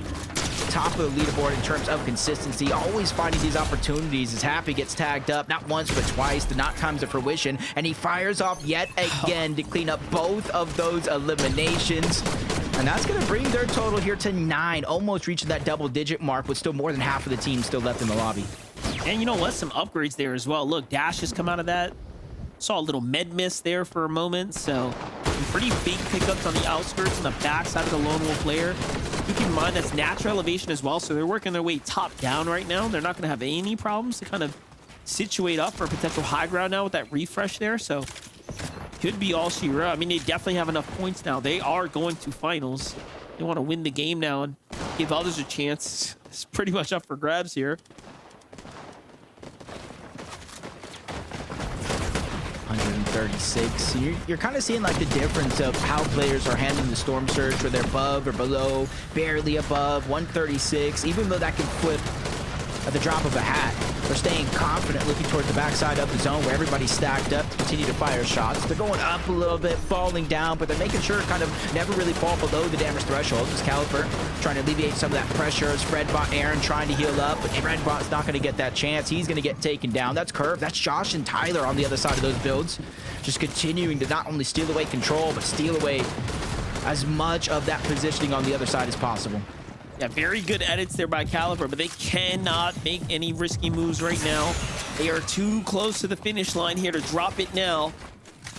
After this, we will be jumping into the last game of the evening. Looking from the top down, Edgy's trio completely isolated, somewhat center. They're going to have the longest of the rotates here to come. Curve, Tyler, and Josh make an early move here on the outside. Aaron and Caliper, big decisions to make now. Do they use... and I'm assuming Aaron's last misform here, or go with the dash. It seems like they want to dash their way through and kind of reserve what's left of the last misform there. Yeah, typically if it's the last one, you kind of want to save it as a get out of jail free card. Hope to not get boxed up. 12 above, that's not going to stop the pain from coming your way. As Dox goes down, Jay and Chris are still there. They barely get themselves above the damage threshold, forcing a sacrifice on not one, but both of their teammates to make sure Chris has a chance at survival. 2 teams went down before he did, so at least he got that many placement points before getting sent back to the lobby. The pain all around the lobby can still be felt. The Soneto's already down. Osid popping out his last bit of resource with the med smoke going down. Cam is there behind him, but the full team in front is going to cut them short. Who's got high ground though? N-Pen. Zen. Nut. Just, you know, watching from up above. And if there's a time to win, what better time than when Peterbot's trio's not in this endgame, who are obviously that X factor to anyone's situation here. They're set up. Not a lot of builds, but they're here. Yeah, 51 points, barring like a high elimination game in second place. They're almost in a back-to-back win and you're in to try to get that global, or I should say grand finals spot secured. 51 points, 192. You see all the investment they had in their materials to try to hold on to that position. And they're going to continue to invest. They think there's not too many teams in the lobby that they have to worry about contesting their high ground. I think it's now or never for them. They're at only 50-something points, right? It's really not that much, and it's either that or chance make another full endgame. But look at this, Tyler, Curve, and Josh, they want to put a ribbon on this night as well. They're starting to eye up that high ground, and if you're playing high, you got to know to start targeting those secondary layers. Do not let them get comfortable like this. So it might come down to being inexperienced here, but we'll see. I see Edgy knocked in the feed there too, so big names starting to fall now. You know, I'm Yusuf King Peace trying to kind of gather their situation, but they're running low on material. Here in Fred Calipper is kind of gathering more and more information here. Now they're at the 180 point threshold mark. This is big. Big team jumps into their box. Calipper's left by himself, just trying to inch out a top 10 here. Yeah, he has to wait for that cooldown on that misform in order to use it again. Is dead. He's going to get dropped, sails, and encrypted, forced to change away from those layers. Only dash out when they have to try to grab the materials. And positioning in sort of the front side of zone is Zabi, Neko, Fishy are on a roll here in the fourth game of the day. Better late than never, but it's actually N-Pen. N-Pen goes down. They ran out of materials, forced to drop down low, are getting dismantled one by one. Yeah, it looked like Zen trying to play a miss. That miss there in the zone. He's going to also fall now to the rest of the zone there. And what could have been a big chance opportunity for them to win a game kind of slips through their fingertips. But look at Calipper go. 1 HP, falls inside the top 10. Way to clutch one out for himself. Meanwhile, Yusuf doing the same for his team. 147 here. He should have actually shot the gun right there and got the potential siphon, but misses his chance to do so. Now look at this, another med miss. Deep in the storm play here, focusing the high ground team, breaking them off the height, forcing them to start using their misforms. Cyclops dashes on in. This is their chance to go on and go for height, but they don't really have a lot of mats to work with here. No, they don't. They don't really have a lot of mobility either, as Josh is going to get a knock onto one, gets the elimination, siphoned just in time to try to keep him healthy. Him and Curve are going to continue to use those builds, a little bit of mats to try to maintain their position above. Angel, Gary, Aimred are just trying to dominate down below. They have all the position on the low ground front side of zone, but there's a team behind them trying to heal off. That's Cynics, that's Polar, that's Cirque, and that could be a distraction that they're ready to take as they chop down high ground and go all out, ready to challenge for it. Tyler drops down, doesn't take too much damage. Nobody really contesting from up above. Even with the shot right there onto Tyler to drop the shield down, he's not showing any fear. Just doesn't get worse for Josh, Curve, and Tyler. They're the other team literally focusing them, forcing them once again to defend their high ground position. Now it's all up to Josh to go back up and kind of reinforce this. The zone's going to bounce back. The low ground team starts to finally make a move. Curve takes some fall damage, but the misform keeps him alive just for a moment there. 40 HP left there. He can't mess with the zone. The low ground team thinking about going for a pickup here. 3's better than none. And they're going to go ahead and commit to it. This might be the biggest mistake, though. They have let Josh full re-heal here. Now the high ground team is back in this one. And there's still a solo. He left long ago, started his heal off journey. Josh gets a nice shot onto one, but unable to get the siphon. Curve still alive. 240 on the Chug, and he's ready to ride the zone all the way to the finish. A risk that he's ready to take. The Superman sprite breaks down high ground for a moment. That's Aimred all the way back. He's much further than I thought, but the elimination, Cirque, that's siphon. That's an extra HP for Curve. Cynics needs to go for this elimination onto Curve. He is a huge disadvantage when it comes to the heals, but Curve is making sure to create distance yet again. Use the medallion, the speed. He gets the elimination onto Cynics. He doesn't know where Aimred is at. He started his heal off long ago, and it's not going to matter. Curve, Tyler, and Josh have qualified for the Major 3 finals, and Monster, they just alleviated the pressure. They opened up a spot at the bottom of the leaderboard. For it to come down to the siphon, to give him the amplifier, to get that extra HP. Dude, I had no idea Aimred was so deep in the storm there. It would have still came down to a misform. You saw Curve kind of cycling through his builds there. Pressure kicking in. He's like, wait a second, how's this game not over yet? What is going on? That was an incredible endgame.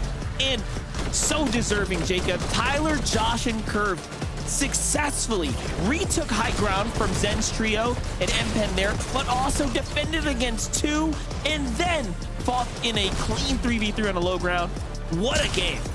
Yeah, that was definitely just one of those that goes down in the record books as a thing to remember for Josh, Tyler, and Curve. And you've seen how far away Aimred was, but he just started his heal off way too early, left down to just bandages. Curve is able to clutch up and even still had more left in the tank. They're headed to the grand final. Zeke, one game left. What do you got for us? Holy, oh my, Aimred, what? That was crazy. I love that this is Shadow's old Tyler. So we got to see Shadow compete yesterday, right? And now they pick up Josh and they pick up a victory out in like the craziest way we've seen so far. I'm still just shocked at like the hoops they had to jump through there at the end. And then, you know, just put yourself in the players' shoes there for a moment. They're like, okay, this other guy was just eliminated. It's a 1v1. Who else is left, bro? It's just me. I've got Mistform. Where are you? And then, of course, we're to come down to those final few moments. They have the Chug Jug. They're good to go. That means they're moving on to the grand finals. This has just got to be an amazing feeling for this trio. Yeah, especially like you said, it coming down to the heal off, and in those moments when it is like a 1v1, you see that there's one more player left. You just don't understand exactly where they are on the map. What kind of heals do they have? Obviously, so many players have been eliminated on the low ground. Maybe they found some med kits. But Curve, Tyler, Josh, we heard Jacob talking about it, just how well they played the high ground, even after it was taken away from them, reclaiming it, and then playing the low ground really well when there was just so much action going on. I mean, Curve, Tyler, and Josh, this isn't their first FNCS, although for Josh, this is just his second FNCS finals. So big props to this trio right here, really showing up. I mean, Josh did an incredible job as well, right? We saw him hand over the meds over to Curve, right? So they knew that they were going to play the heal off in the hands of Curve, and Josh did such a good job of dropping down and making sure the trio was taking some damage down below. So that way the heal off would kind of come in from Curve. But yeah, Curve deserves some insane recognition for that as well, right? Making sure he did damage to every part of that trio that was on the low ground, right? And then instantly recognizing when to stop popping those Chug Jugs because he saw that the siphon heal started to come in to maximize the heal off. Very, very heads up play for him right there. Super, super clean game. Those little tech things, right? That's what we like to see. That's like that skill level, the self-expression of Fortnite that you get to see in those moments so well executed. Guys, a single game left to go. After this break, we take one last ride before we prepare ourselves for the grand finals next week. I don't even know what time's going. We'll see you right after this break. Don't go anywhere. Don't do it.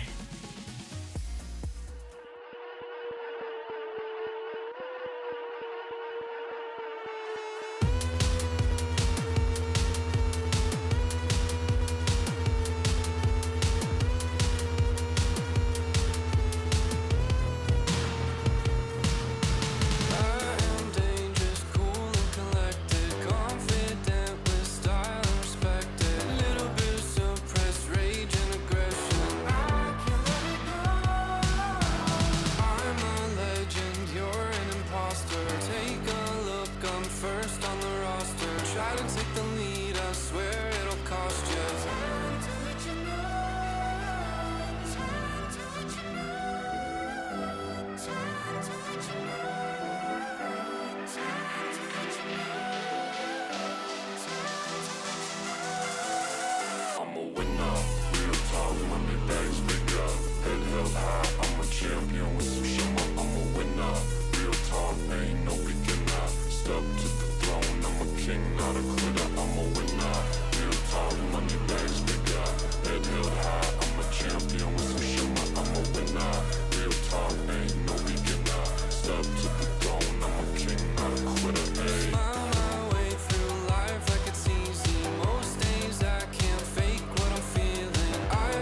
Welcome back, everyone, to the FNCS. One last game to go. Where did today go? I don't know. Guys, that last game was pretty crazy, right? We watched Curve, Tyler, and Josh get themselves a victory royale. Now we'll be seeing them compete in the grand finals. And of course, I'm sure their eyes are set on the global championships and one of the 2 spots available in NA. But there's also a couple other things that happen, and we have to kind of remind ourselves what we're playing for, right? It's a win you're in situation, or we end in the top 5, which is basically the top 10 to move on to grand finals. There's a few trios on the bubble, Kelly, and the fact that one of these trios got themselves a victory royale and pulled the top end of the lobby up means they pull the lower end of the lobby up as well, right? So now we are starting to look at Aim Red, Gary, and Angel. They're finding themselves currently in that bubble, right? Yeah, and what's kind of interesting to me is that this bubble is quite separated from actually even just 11th place on. Right now, there is a 30-point difference between 10th and 11th place, which 30 points isn't necessarily this huge jump, but in the grand scheme of things, especially as like consistency comes into play here, that's actually quite a big jump for a lot of the teams outside of that bubble to be able to claim. So I'm not trying to say that this is a shoo-in. We already know who's going to be making it into the global champ or the grand finals, but I mean, a lot of these teams from 11th down are pretty much going to have to go for the victory royale.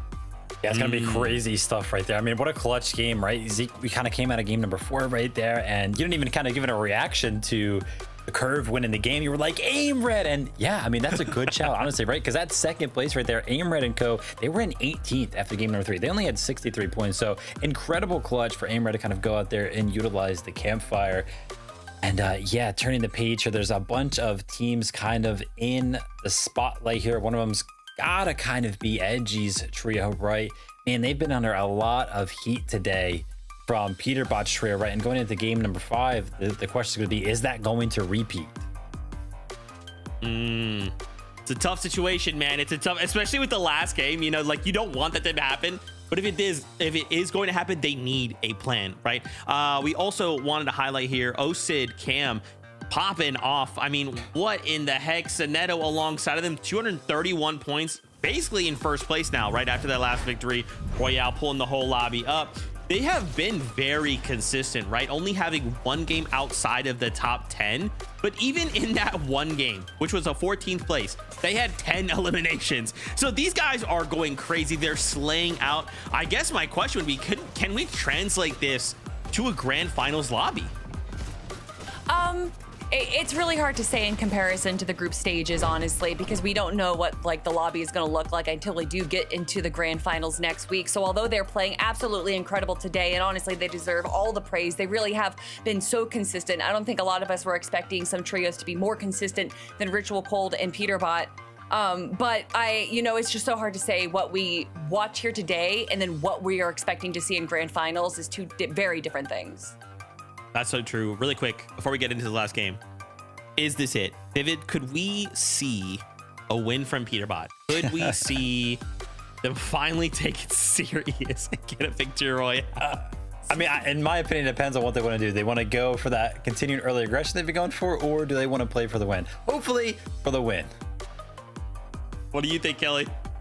I think they're going to get the win. I think they're going to get 20 eliminations. Watch it here happen right now.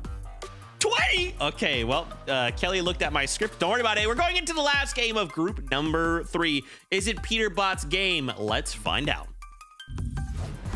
The questions have been asked, Monster. Who's going to get this last victory royale? And the implications could be so big. If a team inside that probably has 180 or more wins, they will unlock a spot at the bottom of the leaderboard. Game 5 is ready. Let's jump into the last one of the day.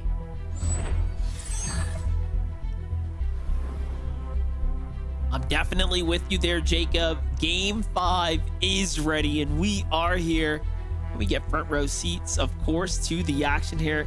And, Zeke had a great question. Is Peterbot going to take this one very seriously and try to pull home that victory royale, or is he going to go for the upsets of the century, because you know what, if you really think about it, the longer he's alive kind of running around the lobby, the more likely he is to continue to shut down finals dreams for team after team. Uncontested yet again, and then that's exactly the case. We saw it in Group 1. We saw it in Group 2.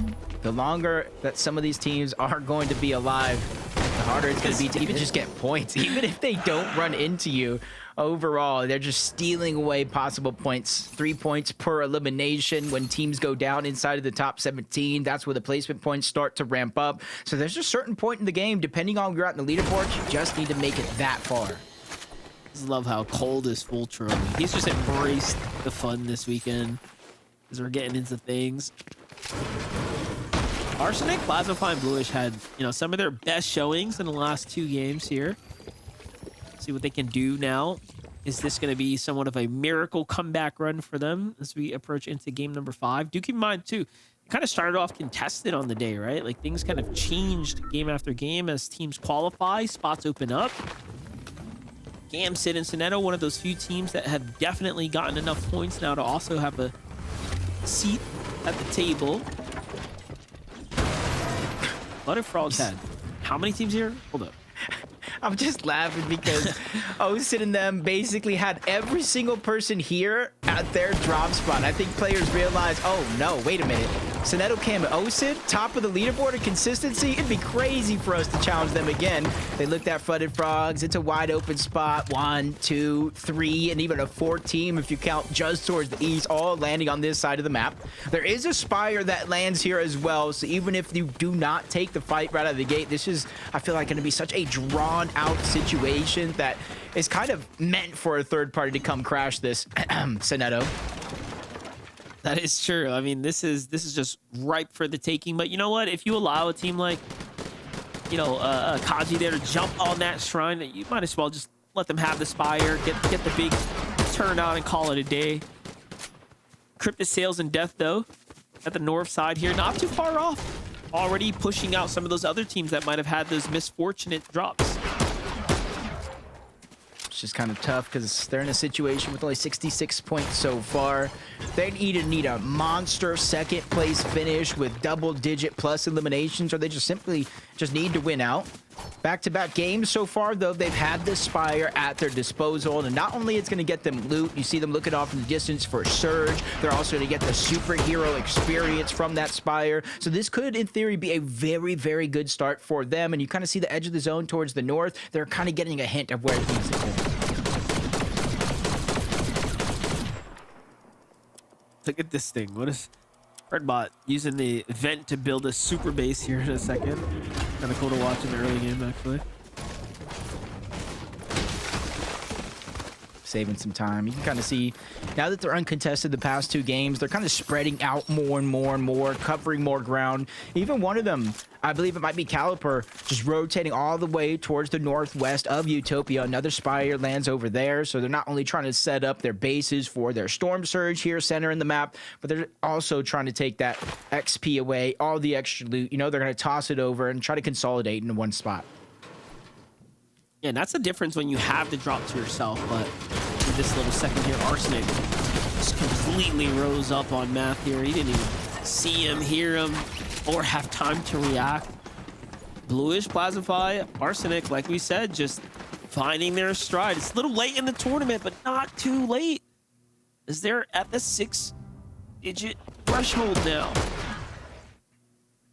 Yeah, I think they started maybe 30, 40 points down away from where that bubble needs to go.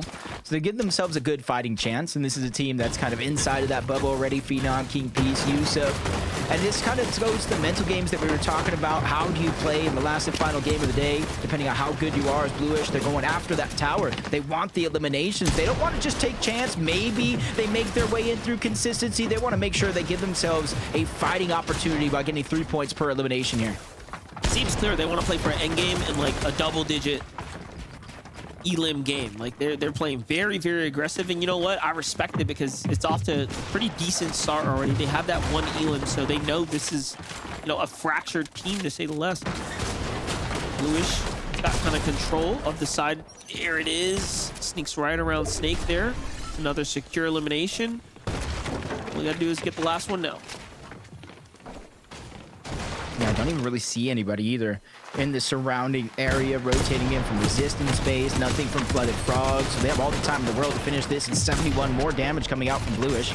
Apple's not getting any time to heal. You can see him trying to drop that med miss smoke, but seconds too late. They're going to clean that one up. 3 eliminations, 9 points to start this game off, and what I feel like most importantly on top of that is the Storm Surge they were able to get.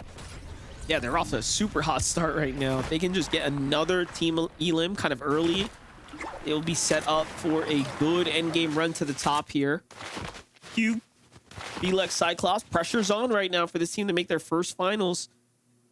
They're one of the several right now in the running.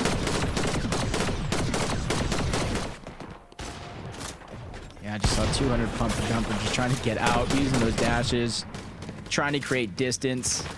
He's getting chased down. I think he has some help once he's able to make it over the side of that mountain. But right now, nobody's really trying to lend him the helping hand. That's Rezzy's there, but he's trying to play the just in case things go wrong. I can play the reboot card, but finally his position is going to be revealed. Chris, Jay, Docs, they're pushing forward, but there's a whole nother trio leaving Crime City, trying to lurk and shadow them all along the way out. I like this play there to kind of play the edge of the mountain here, get that high ground elevation, possibly trick the other teams into clashing. Fights continue though for Edgy and Chance here. They gotta keep the fight right now with the Lone Wolf Lair. It's only top 25 Tough. still. 2 teams on the bubble.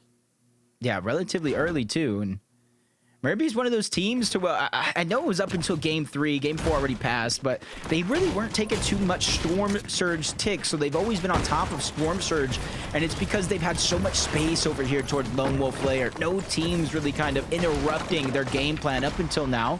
Edgy, Chance, and their trio, even though they're disengaging away from this spot now, you're kind of putting a wrench in the game plan, slowing it down, maybe 1-2 steps slower, and kind of forcing them to try to change things up, especially with the zone pushing further and further towards the south. And you kind of see there on the edge, Crime City, Foxy Floodgates. It has a big pull towards the southeast overall. Little update on Aim Red after that monstrous second place surprise heal off there. Putting them very much in the conversation. And that's what one game can do for you. It can really just put you up there. That's why you can't count out anyone that's just really trying to go the distance right now. Any of these teams can make something big happen. I think every group actually had some pretty close encounters, some lucky scenarios go down for some. Especially a little bit towards the end of the game as King Peace is already down. Yusuf, Phenom. It's a must to try to disengage out of here. And it looks like they're making their way over towards Demon's Domain. And this is where you got to be careful. We know that Peterbot's kind of been on a wild kind of journey, road tripping around the map, trying to hunt out Edgy, Chance, and the trio, and try to get those eliminations. So you almost think, if you think the way the trend of the game has been playing, it might be a smart decision to go back to Demon's Domain. There might be a lot of space and even scraps to find once you get your teammate back.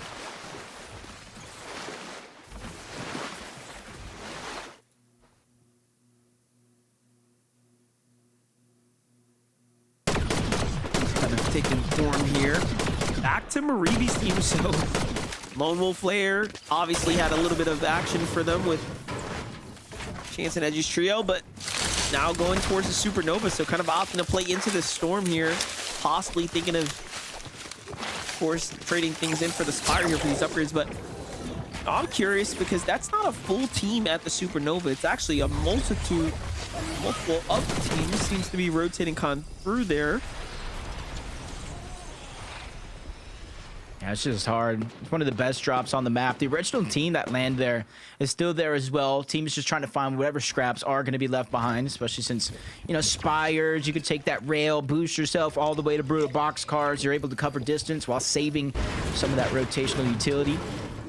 So it's just kind of a hot spot, so to say, especially at this point in the game, what it is pulling towards the south. You see the edge of the zone just north of Shining Spans, which means it's going to continue to pull towards the south, even the eastern edge.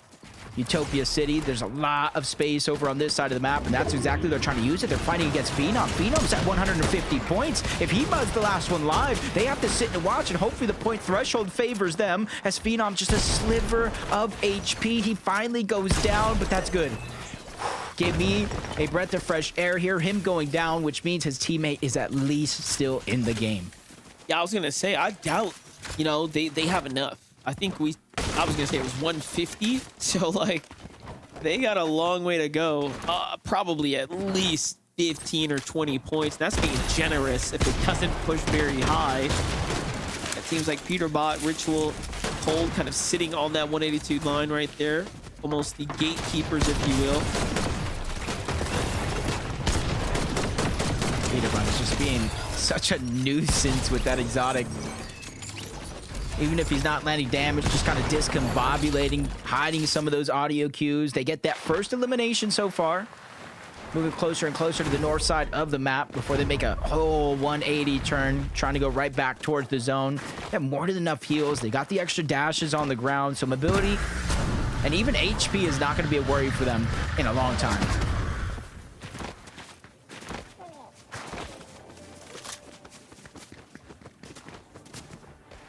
There's no pressure in sight for them right now. They are cruising their way through this game. Couple more elims and will be definitely up towards the top. Take that momentum into endgame. Could be a bigger picture here. A lot of teams still inside the zone trying to make their way south. Yeah, Rojo just gets fresh rebooted. That's Jaced and Possessed did their best to try to get their teammate back into the game. Immediately gets hunted down by Chris J and Dox. Only 100 points of damage, realistically, for their Storm Surge, but they got their second elimination, 109 points. Still got a mountain to climb and a long journey ahead of them, but they're going ahead and kind of easing up off all that pressure with each and every elimination that they get. Each and every team that they do take down does look like Void just kind of taking that railing, trying to boost himself to brutal box cards. Whether or not he has the reboot card will be a different story, though. Bluish, Plasma Fire, or Cynic. In a nice outskirts rotate after getting all those elims kind of early on. Looks like Endpen's going to be found in the feed there to the hands of Zavi. So the dream for Zenning crew might be out the window. Nut still alive, kind of hiding out in the base. Yeah, all the teams are going to go on and disengage though. Seems like not too much attention showing up here. Sales desperate to make a rotate here and now. They need to get a med miss down now. Yeah, another one fresh off the reboot. Cynics is going to go down. For them, that's an easy cleanup. The most important part about that cleanup, you see Death's HP going back up because of that siphon. There's a huge lack of HP in the overall inventory, and that's exactly, they're going to box up Sales. They have no choice. Let him go down. Encrypted still healing, finding some crucial bandages for their journey, even with the revive going back on up. The big thing for them is how far away the zone actually is. We know the safe spot is just not too far away, but where do they actually need to rotate? Because if it's close, I'm not too worried about them. If it's far, I'm going to start shaking a little bit. I'm surprised they didn't start, like, honestly misforming sooner. They could have gotten a little bit more distance out of their positioning and probably not even fallen in the first place. But, you know, things kind of work out either way, given that they caught an elimination, got a couple extra bandages. So we'll see how this ends up playing out now. Dashbart's coming out here as well. Another team playing the zone right now, Polar. Cirque here. We saw Cynics fall to the hands of Peterbot's trio. They didn't really have full visuals on this entire team here. The team med missing there. That's a problem. Yeah, that's Zavi, Neko, and Fishy. Sales in them, they just kind of didn't wait whether they saw him or not. They're just focusing on their rotation with a lack of heals. They have to make it a primary focus. The other team, not so much. You saw double med miss, med kits in the inventory. They could stagger themselves back for as long as they want. So hopefully the zone doesn't pull too far away. You're seeing Rainbow Fields kind of in the center, so that might be the blessings they were looking for. Sinedo, Cam, and Osid just kind of hunkered down in one of these houses. They don't want to give away too much of their position, especially since you see they're separated as individuals, trying to cover more ground and get as much information as possible. Now Ritual, we're moving there in the distance.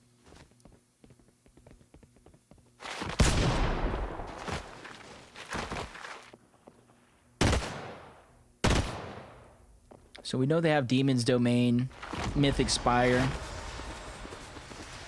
Wondering if they were able to get the medallion on top. I gotta imagine so. As King Peace does go down, them Yusuf and Phenom still trying to get that revive train, get back in the game. We said it yourselves early on, 150 points might not necessarily be enough. 185, more so the case if Yusuf goes down in the feed as well. Hopefully Phenom was able to stay alive. Yeah, that is the question for them right now. Who's gonna pull out that last game stretch for consistency points? This is the time when it matters most. All that pressure on the shoulders for some to make their first potential grand finals. Any one of these teams in the 90s to the 100s can definitely still do it. And we talked about, because Peterbot's team is in this game, they're going to end up, you know, kind of affecting the way things are going to play out in the endgame. So this still can very much be favorable for few. Their competition gets, you know, potentially taken out a little early. Teams that want to make their first right here. Belex, Cube, Cyclops already at 146 right now. And they were essentially the line. Obviously, you know, if a team above them wins, they kind of move up that spot. But as of now, in terms of 5 teams on that leaderboard, they are the team in 5th place. 143, only 2 points difference between them, AimRed, Gary, and Angel's team. So essentially could come down to just one elimination difference as Nuts finally getting chased down. Not sure if he was able to get any of those reboots back onto Endpen and Zen. So this is a lot of pressure on him as a solo, especially with his own continuing to pull towards the south side of the map and them looking like they want to get aggressive in this situation. But it's all about how long they can stay deep in the zone. And Nuts definitely on a timer himself. He has no extra HP, less than 60 overall, no resources to grab. He has to try to get this one elimination onto Jay, separate while he can. The shot's gonna be fired. 2 tick, so he's on the clock. Couple of seconds is all he has left, and Nut does go down. Him, Zen, and Endpen will have to play through the LCQ. I wouldn't be surprised if this team doesn't even make it out.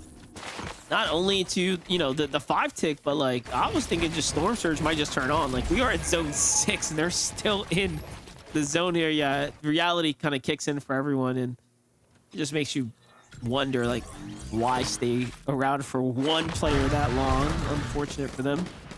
They had a real chance. Multiple teams runs coming to, and now this is the last game here and now. Anyone that wins is going straight to grand finals. After that, it's all about consistency. I was talking about that one team that was basically the line, Cyclops, Cube, and Fleeks. Well, this is the team that is 2 points shy of that. AimRed, Gary, and Angel, they're positioning pretty well, trying to play to their game plan, to their strengths, not taking any big fights early on, not taking any big risks. Let the lobby kind of do that to each other, especially with still some big names here. Some of them still in the game. Osed, Sedetto, and Cam being one of them. One of the more aggressive teams that we had in the lobby so far, Skater, Murby, and Ralphie. So the least amount of Storm Surge ticks out of every team in the lobby, and you're seeing how they're doing it. They're just constantly pressuring teams. They're constantly getting Storm Surge and cleaning up these eliminations. I saw a little glimpse too of Edgy and Chance just as a duo, kind of a lot. I'm actually curious how many points they might have. I get to really keep a pulse on them with whether or not they have a chance to make top 10 essentially through consistency. But this is an end game, so placing points will start being rewarded here. This is where it really begins to matter. Yeah, this is where it's going down just one placing too soon, one elimination short. Could really tell the tale of your season in the group stages. The Cynics Polar. They're having to do this one without Cirque. There might be a small chance with a couple reboot vans nearby, but I'm not sure it's worth the risk. It's basically a beacon letting everybody know where you're at and what you're trying to do. As they continue to pull towards the southeast, Monster, if you kind of look at where the zone is at now, more than half of it has some open water, not much land for them to kind of set up at. And like Group 1, day 1 right there. Little outpost enclave endgame action here. This time though, big portion, like you mentioned, is in that water. Is going to make it basically unplayable. So this is going to be huge congestion that's going to start taking form here. And that's going to affect things a lot. 48 players in the game. Look at that packed player count right on top of one another. You even have the Southern teams like, I don't like this little bit of landmass. Let's get into the rest of the action here. Oh, I and don't know if 6 this needs is to do good exactly or that. tougher for the duos. Below the threshold, you're kind of seeing Toons and team. They're like, please come over here, pull towards the southwest. We need this. The only team on that edge of the map, so it's gonna be very, very treacherous. Yes, as it pulls all the way over. The timing is of the essence for them. They have an extra landmass over towards the north. They can try to get to that and then try to cut across before every other team. You've seen everybody trying to make that rotation first. Fredbot's gonna go down 192 points. They've all but sealed their deal. Maybe make it safe, get over 200, but they quickly use that misform to reposition ahead of the path of a lot of these teams. One of the farthest pulls in the lobby, and you're seeing so many of them still busy on this rotation. Gotta go east here. The Caliper, Aaron. You know, they're just like sitting on their edge, like thinking if they made it or not just yet. 190 surely has to be enough, but you never know until it's all said and done. Oh no. Oh, look at this. Chance ends up falling. So I wasn't sure if they actually had Dukes alive. Edgy jumps in the box, tries to actually fight him.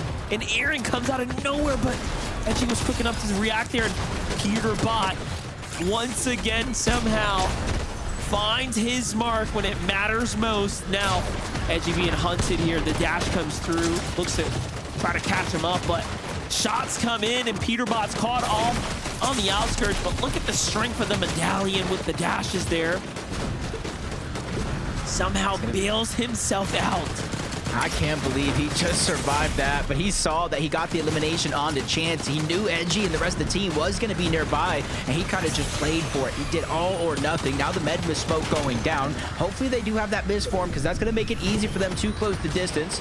Maybe they have the dashes. I know Peterbot doesn't have much. Maybe a cutback of the zone. The implications of this could be huge, because they already got their spot near the top side of the leaderboard. I know we're predicting a big win, but so far it's looking bleak.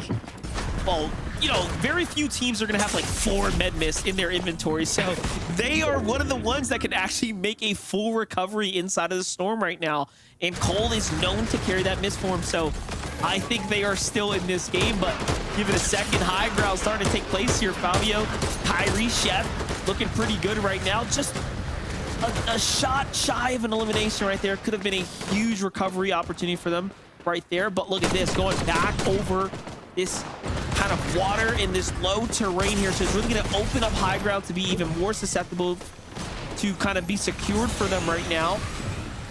And Aim Red clutching up Jacob. So I wouldn't wish this onto anybody. Literally the line trying to hold on to it from below the storm surge threshold to right up above.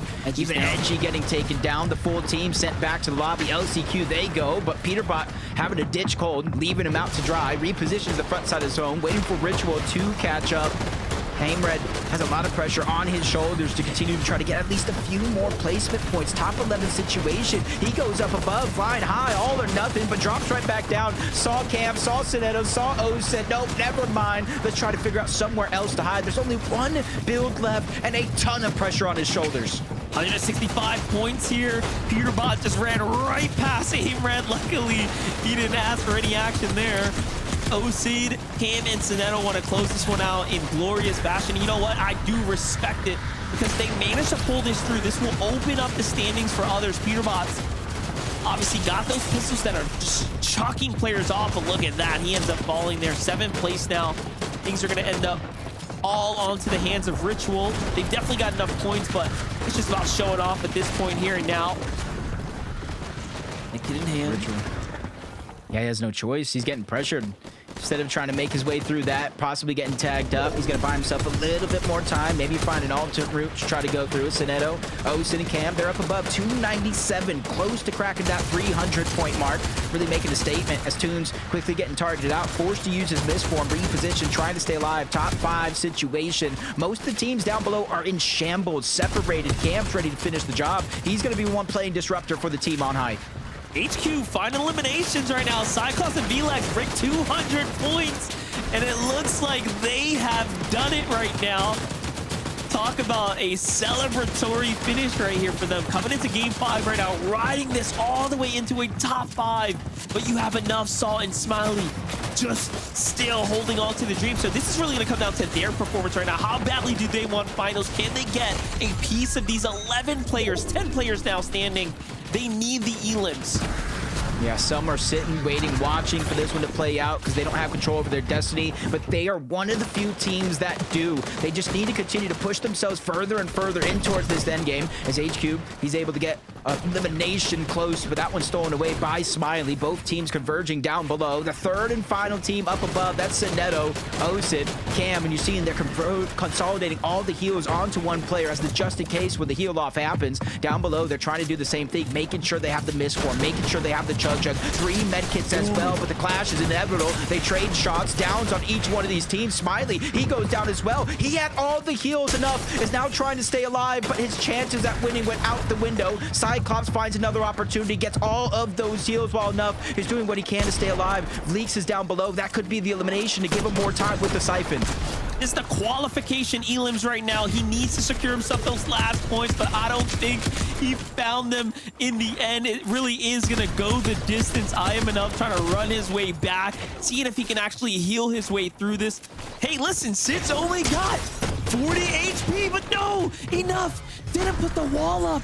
Heal gets interrupted. Cam gets it in the last second. Sinetto finds himself a med miss and some extra heals too, so that's going to be all she wrote. Nice little med miss to give himself some distance here. I am enough. Siphon comes through for him, so it's going to buy him a little bit more time, but I think Sinetto's got this so long as his map was good, and surely it is going to be there in the end. Sinetto, Sid, and Cam go straight to finals. I had to do a double take there at the end, looking at his loadout. I'm like, Chug Jug, Med Kit, Med Miss Smoke, another Chug Jug, Cape. I'm like, there's not even a weapon in his inventory. That's how hard he went to make sure they got that win at the end of the day. They played perfect, or as close to it as possible, dominating the top of the leaderboards. And when it came down to it, they didn't even need it because they closed out the day with a win. That has to be confidence at an all-time high going into grand finals. By and far away the best team, just consistent, and then of course taking the win there to really put the cherry on top of themselves. But that was the upsetter right there for I Am Enough. I think them just stealing away those eliminations when it really mattered. You know, although he got a second, he almost played for the win there. Sinetto, Cam, and Sid also do something significant here, Jacob. They open up the standings for another team. No, rightfully so. I was looking at the bottom of the leaderboard. Cyclops, HQ, Fleeks, we got Aimred, Gary, Angel, Neko, Fishy, Zombie. All of them were on the bubble trying to figure out, even become mathematicians, how many elims, how many placement points. But that's going to do it from myself and Monster D-Face for the group stages. I'm going to throw it to Z because we need to know who's going to finals. Thank you so much, Jacob and MDF. Fantastic cast on the day. My, oh my. 5 games down, and now here we are. We know who'll be going through to grand finals, and now we also know who's going to be pushed through to the last chance qualifier. For Sinetto, Sid, and Cam, though, a victory royale in game 5 is actually really big, and Jacob already called out why, right? The fact that if these guys at the top got themselves a victory royale, once again, we're pulling the lower end of the lobby up 1. That means some trio out there, and I already know who, is going to get themselves that extra spot and secure a spot in grand finals. But as our casters already called out, Sinetto, Sid, and Cam, I mean, they are just consistent. They've been consistent. They're treating this like a finals lobby. And I think that's what's really important about these group stages, right? Is to really refine. Though the games, obviously, in grand finals will be a little bit different. The caliber will be a little bit different. The pressure will be a lot more. I think it's still really important to start kind of like, hey, this is kind of a grand finals. This is how I need to be acting, thinking, looking, right? So I like seeing this trio succeed. Yeah, 100%. I think a lot of people feel the same way. Sinetto, Cam, and Osid, definitely not one of the more notable trios that we have in North America Central, but that makes it all the more impressive that they were able to hold their own against some pretty big names in this lobby, and also do it with such display by getting a second, a third place, and then of course the final victory royale. You know, at the beginning of the day, if you would have been like, hey, listen, there's going to be a trio going into the last game that's going to be at the top of the consistency leaderboard, and they haven't won a game yet, and then they're going to win game number 5 as sort of like this victory lap, I think we all would have said that it would have been Peter Bot, right? But no, Osid kind of put it on the performance today for us. Very, very consistent. And yeah, happy to see them kind of play that consistency, play that well, and of course, earn their spot in the grand finals. That's right, Vivid. That's right. Not the way we thought, but I'm still happy either way. Let's take a look and remind ourselves that who all got the victory royale. Maybe you're tuning in late, maybe you're getting here at the end of the show. Thanks for even just stopping by. We really do appreciate it. Here's a reminder of all the trios that got themselves a victory royale and what game they got that in.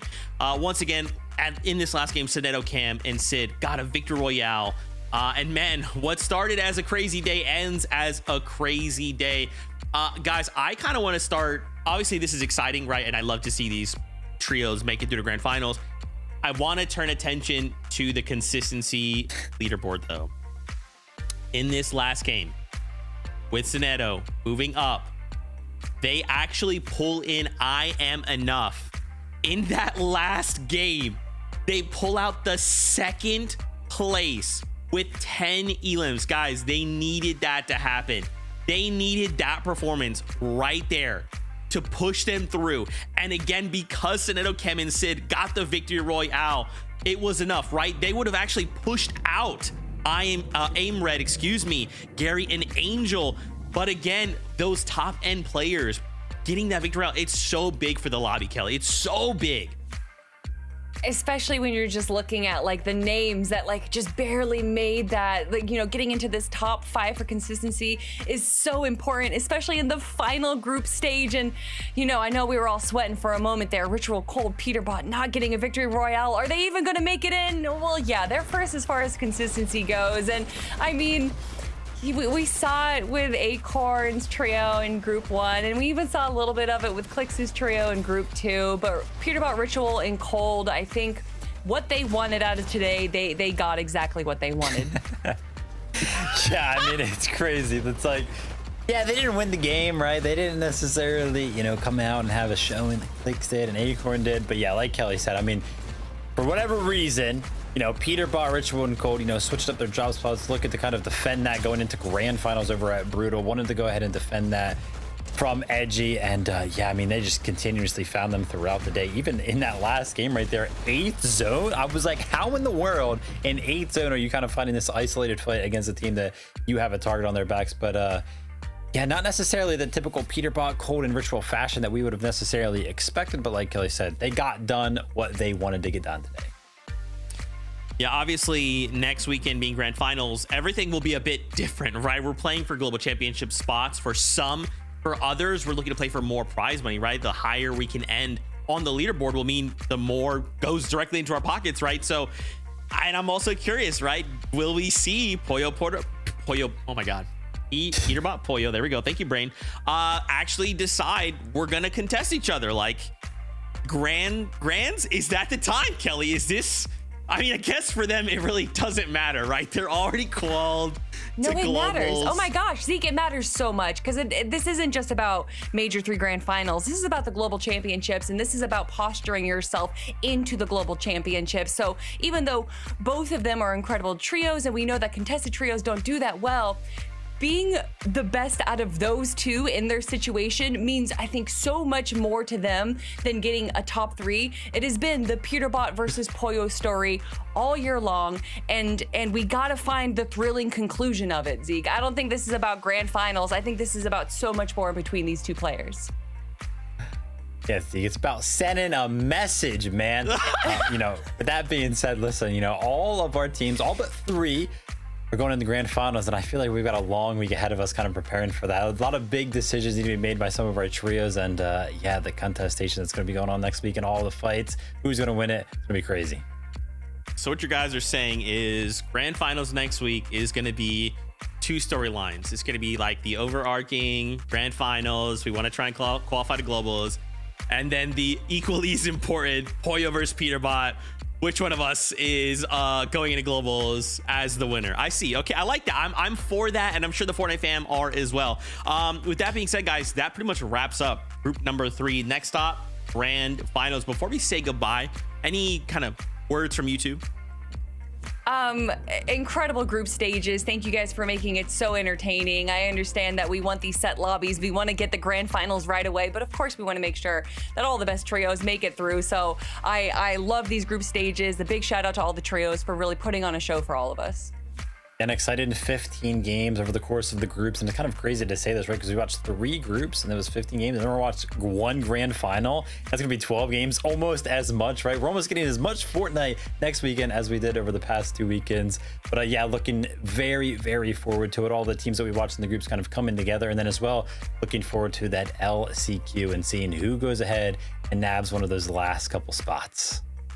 Oh man, so much homework to be done this week for the players. For us, it is going to be exciting, of course. This is the part I hate. We got to say goodbye wherever you're watching from, whether that was here or a viewing party. Hi Aussie chat. Hi everybody. We hope that you guys had just a fantastic time. We hope you have a fantastic week.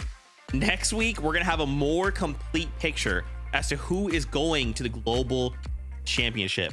And then literally after next week, the next thing is the global championship. Where has this year gone? I don't know, but I'm so here for it, and we hope that you guys are as well. Once again, thanks to these two, thanks to MDF and Jacob PR, and of course our EU team. Don't forget, if you like what you're seeing here next weekend, EU's got their own grand finals before us. You want to make sure you are there. You don't want to miss it. Until then, have a fantastic week. We love you. Keep yourself safe. We'll see you on that battle bus. Beep, beep.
Take a look, I'm first on the roster. Try to take the